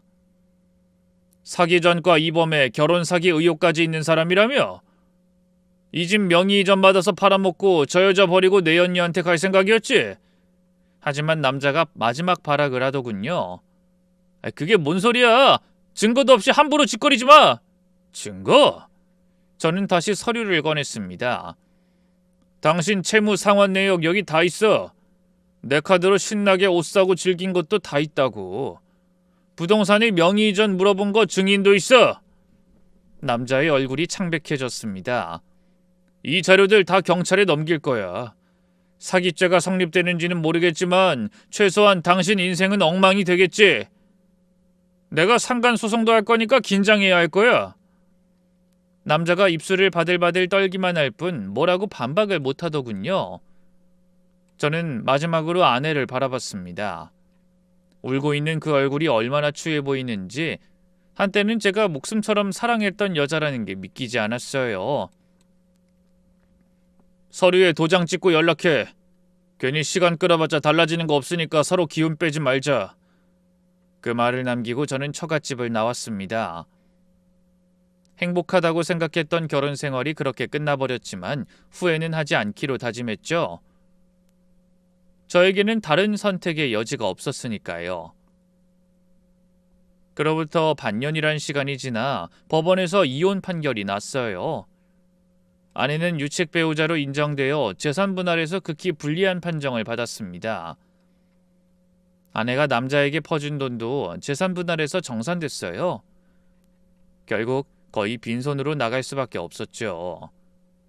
그나마 장모님이 남겨주신 그 집을 내연남에게 넘기지 않은 게 천운인 것 같았어요. 그런 의미에서 제가 전처의 은인이나 마찬가지였죠. 하지만 그 집에서 혼자 사는 삶이 행복하진 않은 것 같더라고요. 장모님과 저에 대한 죄책감으로 괴로워하며 딸아이에게도 외면당했거든요. 저 못지않게 자기 엄마를 믿고 살았던 딸아이의 실망도 이만저만이 아니었죠. 엄마, 난 믿을 수가 없어. 다른 사람도 아니고 엄마가 어떻게 이런 짓을 할 수가 있어? 바람나서 할머니 돌아가신 것도 숨기고 이게 무슨 말도 안 되는 소리야. 할머니가 제대로 된 장례도 못 치르고 얼마나 외롭게 돌아가셨겠어. 난 이제 엄마 없다고 생각할 거야. 다신 연락하지 마. 그렇게 울고불고 난리치는 딸아이를 보며 전처도 한없이 눈물을 흘리더군요. 하지만 후회에도 이미 너무 늦은 뒤였죠. 전처는 저와 딸아이에게 외면당한 것도 모자라 믿었던 내연남에게 배신당한 충격이 너무 커서 아무것도 하지 못하고 술만 마시며 산다고 하더군요. 하지만 이제 저와는 인연 끊어진 사람이라 여기며 술독에 빠지든 간장독에 빠지든 신경 쓰지 않기로 했습니다. 상간남은 더 비참한 꼴이 됐죠. 제가 넘긴 자료들을 바탕으로 아내가 상간남을 고소해 경찰이 수사에 착수했어요. 결혼 사기까지는 아니었지만 아내를 기망해서 재산을 편취하려 한 정황이 인정됐습니다. 거기에 지속적으로 다른 여자들한테 돈 뜯어먹은 건도 추가로 신고당하며 결국 이번엔 집행유예가 아닌 징역 1년을 선고받았답니다. 그런 일이 있고 또 1년이라는 시간이 흘렀지만 전처가 어떻게 살고 있는진 자세히 모릅니다. 알고 싶지도 않고요. 다만 딸아이한테서 들은 얘기로는 장모님이 남겨주신 집의 유지비와 세금을 감당하기가 버거워 집을 팔고 원룸으로 이사했다고 들었어요. 딸은 연락을 받지도 만나기를 원하지도 않는데 전처가 계속 연락해 일방적으로 자기 얘기를 하며 매달리는 것 같더라고요. 얼마 전에는 마트에 취직했다는 말도 얼핏 들은 것 같네요. 이혼 법정에서 전처에게 외도에 관해 묻는 변호사에게 아내가 그런 말을 한 적이 있습니다. 외로웠어요. 남편은 매일 늦고 애도 다 커서 자기 길 찾아 떠나니 저는 껍데기만 남은 것 같았습니다. 그때 젊은 시절 추억을 같이 나눈 남자가 나타나니 흔들렸어요. 그 말에 저는 헛웃음을 터뜨렸습니다. 제가 그토록 믿었던 아내가 마음속에 그런 어이없는 생각을 품고 사는 줄 전혀 몰랐거든요.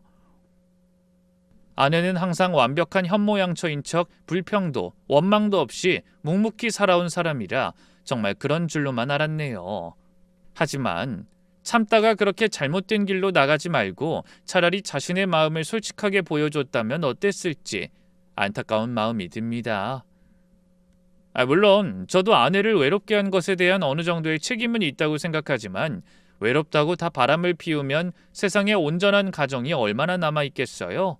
그러니 부디 오늘 제 사연을 들으신 여러분은 저희 부부처럼 괜찮은 척 속마음을 감추지만 말고 서로 대화하고 교감하며 온전히 행복한 가정을 꾸려가시길 바랍니다.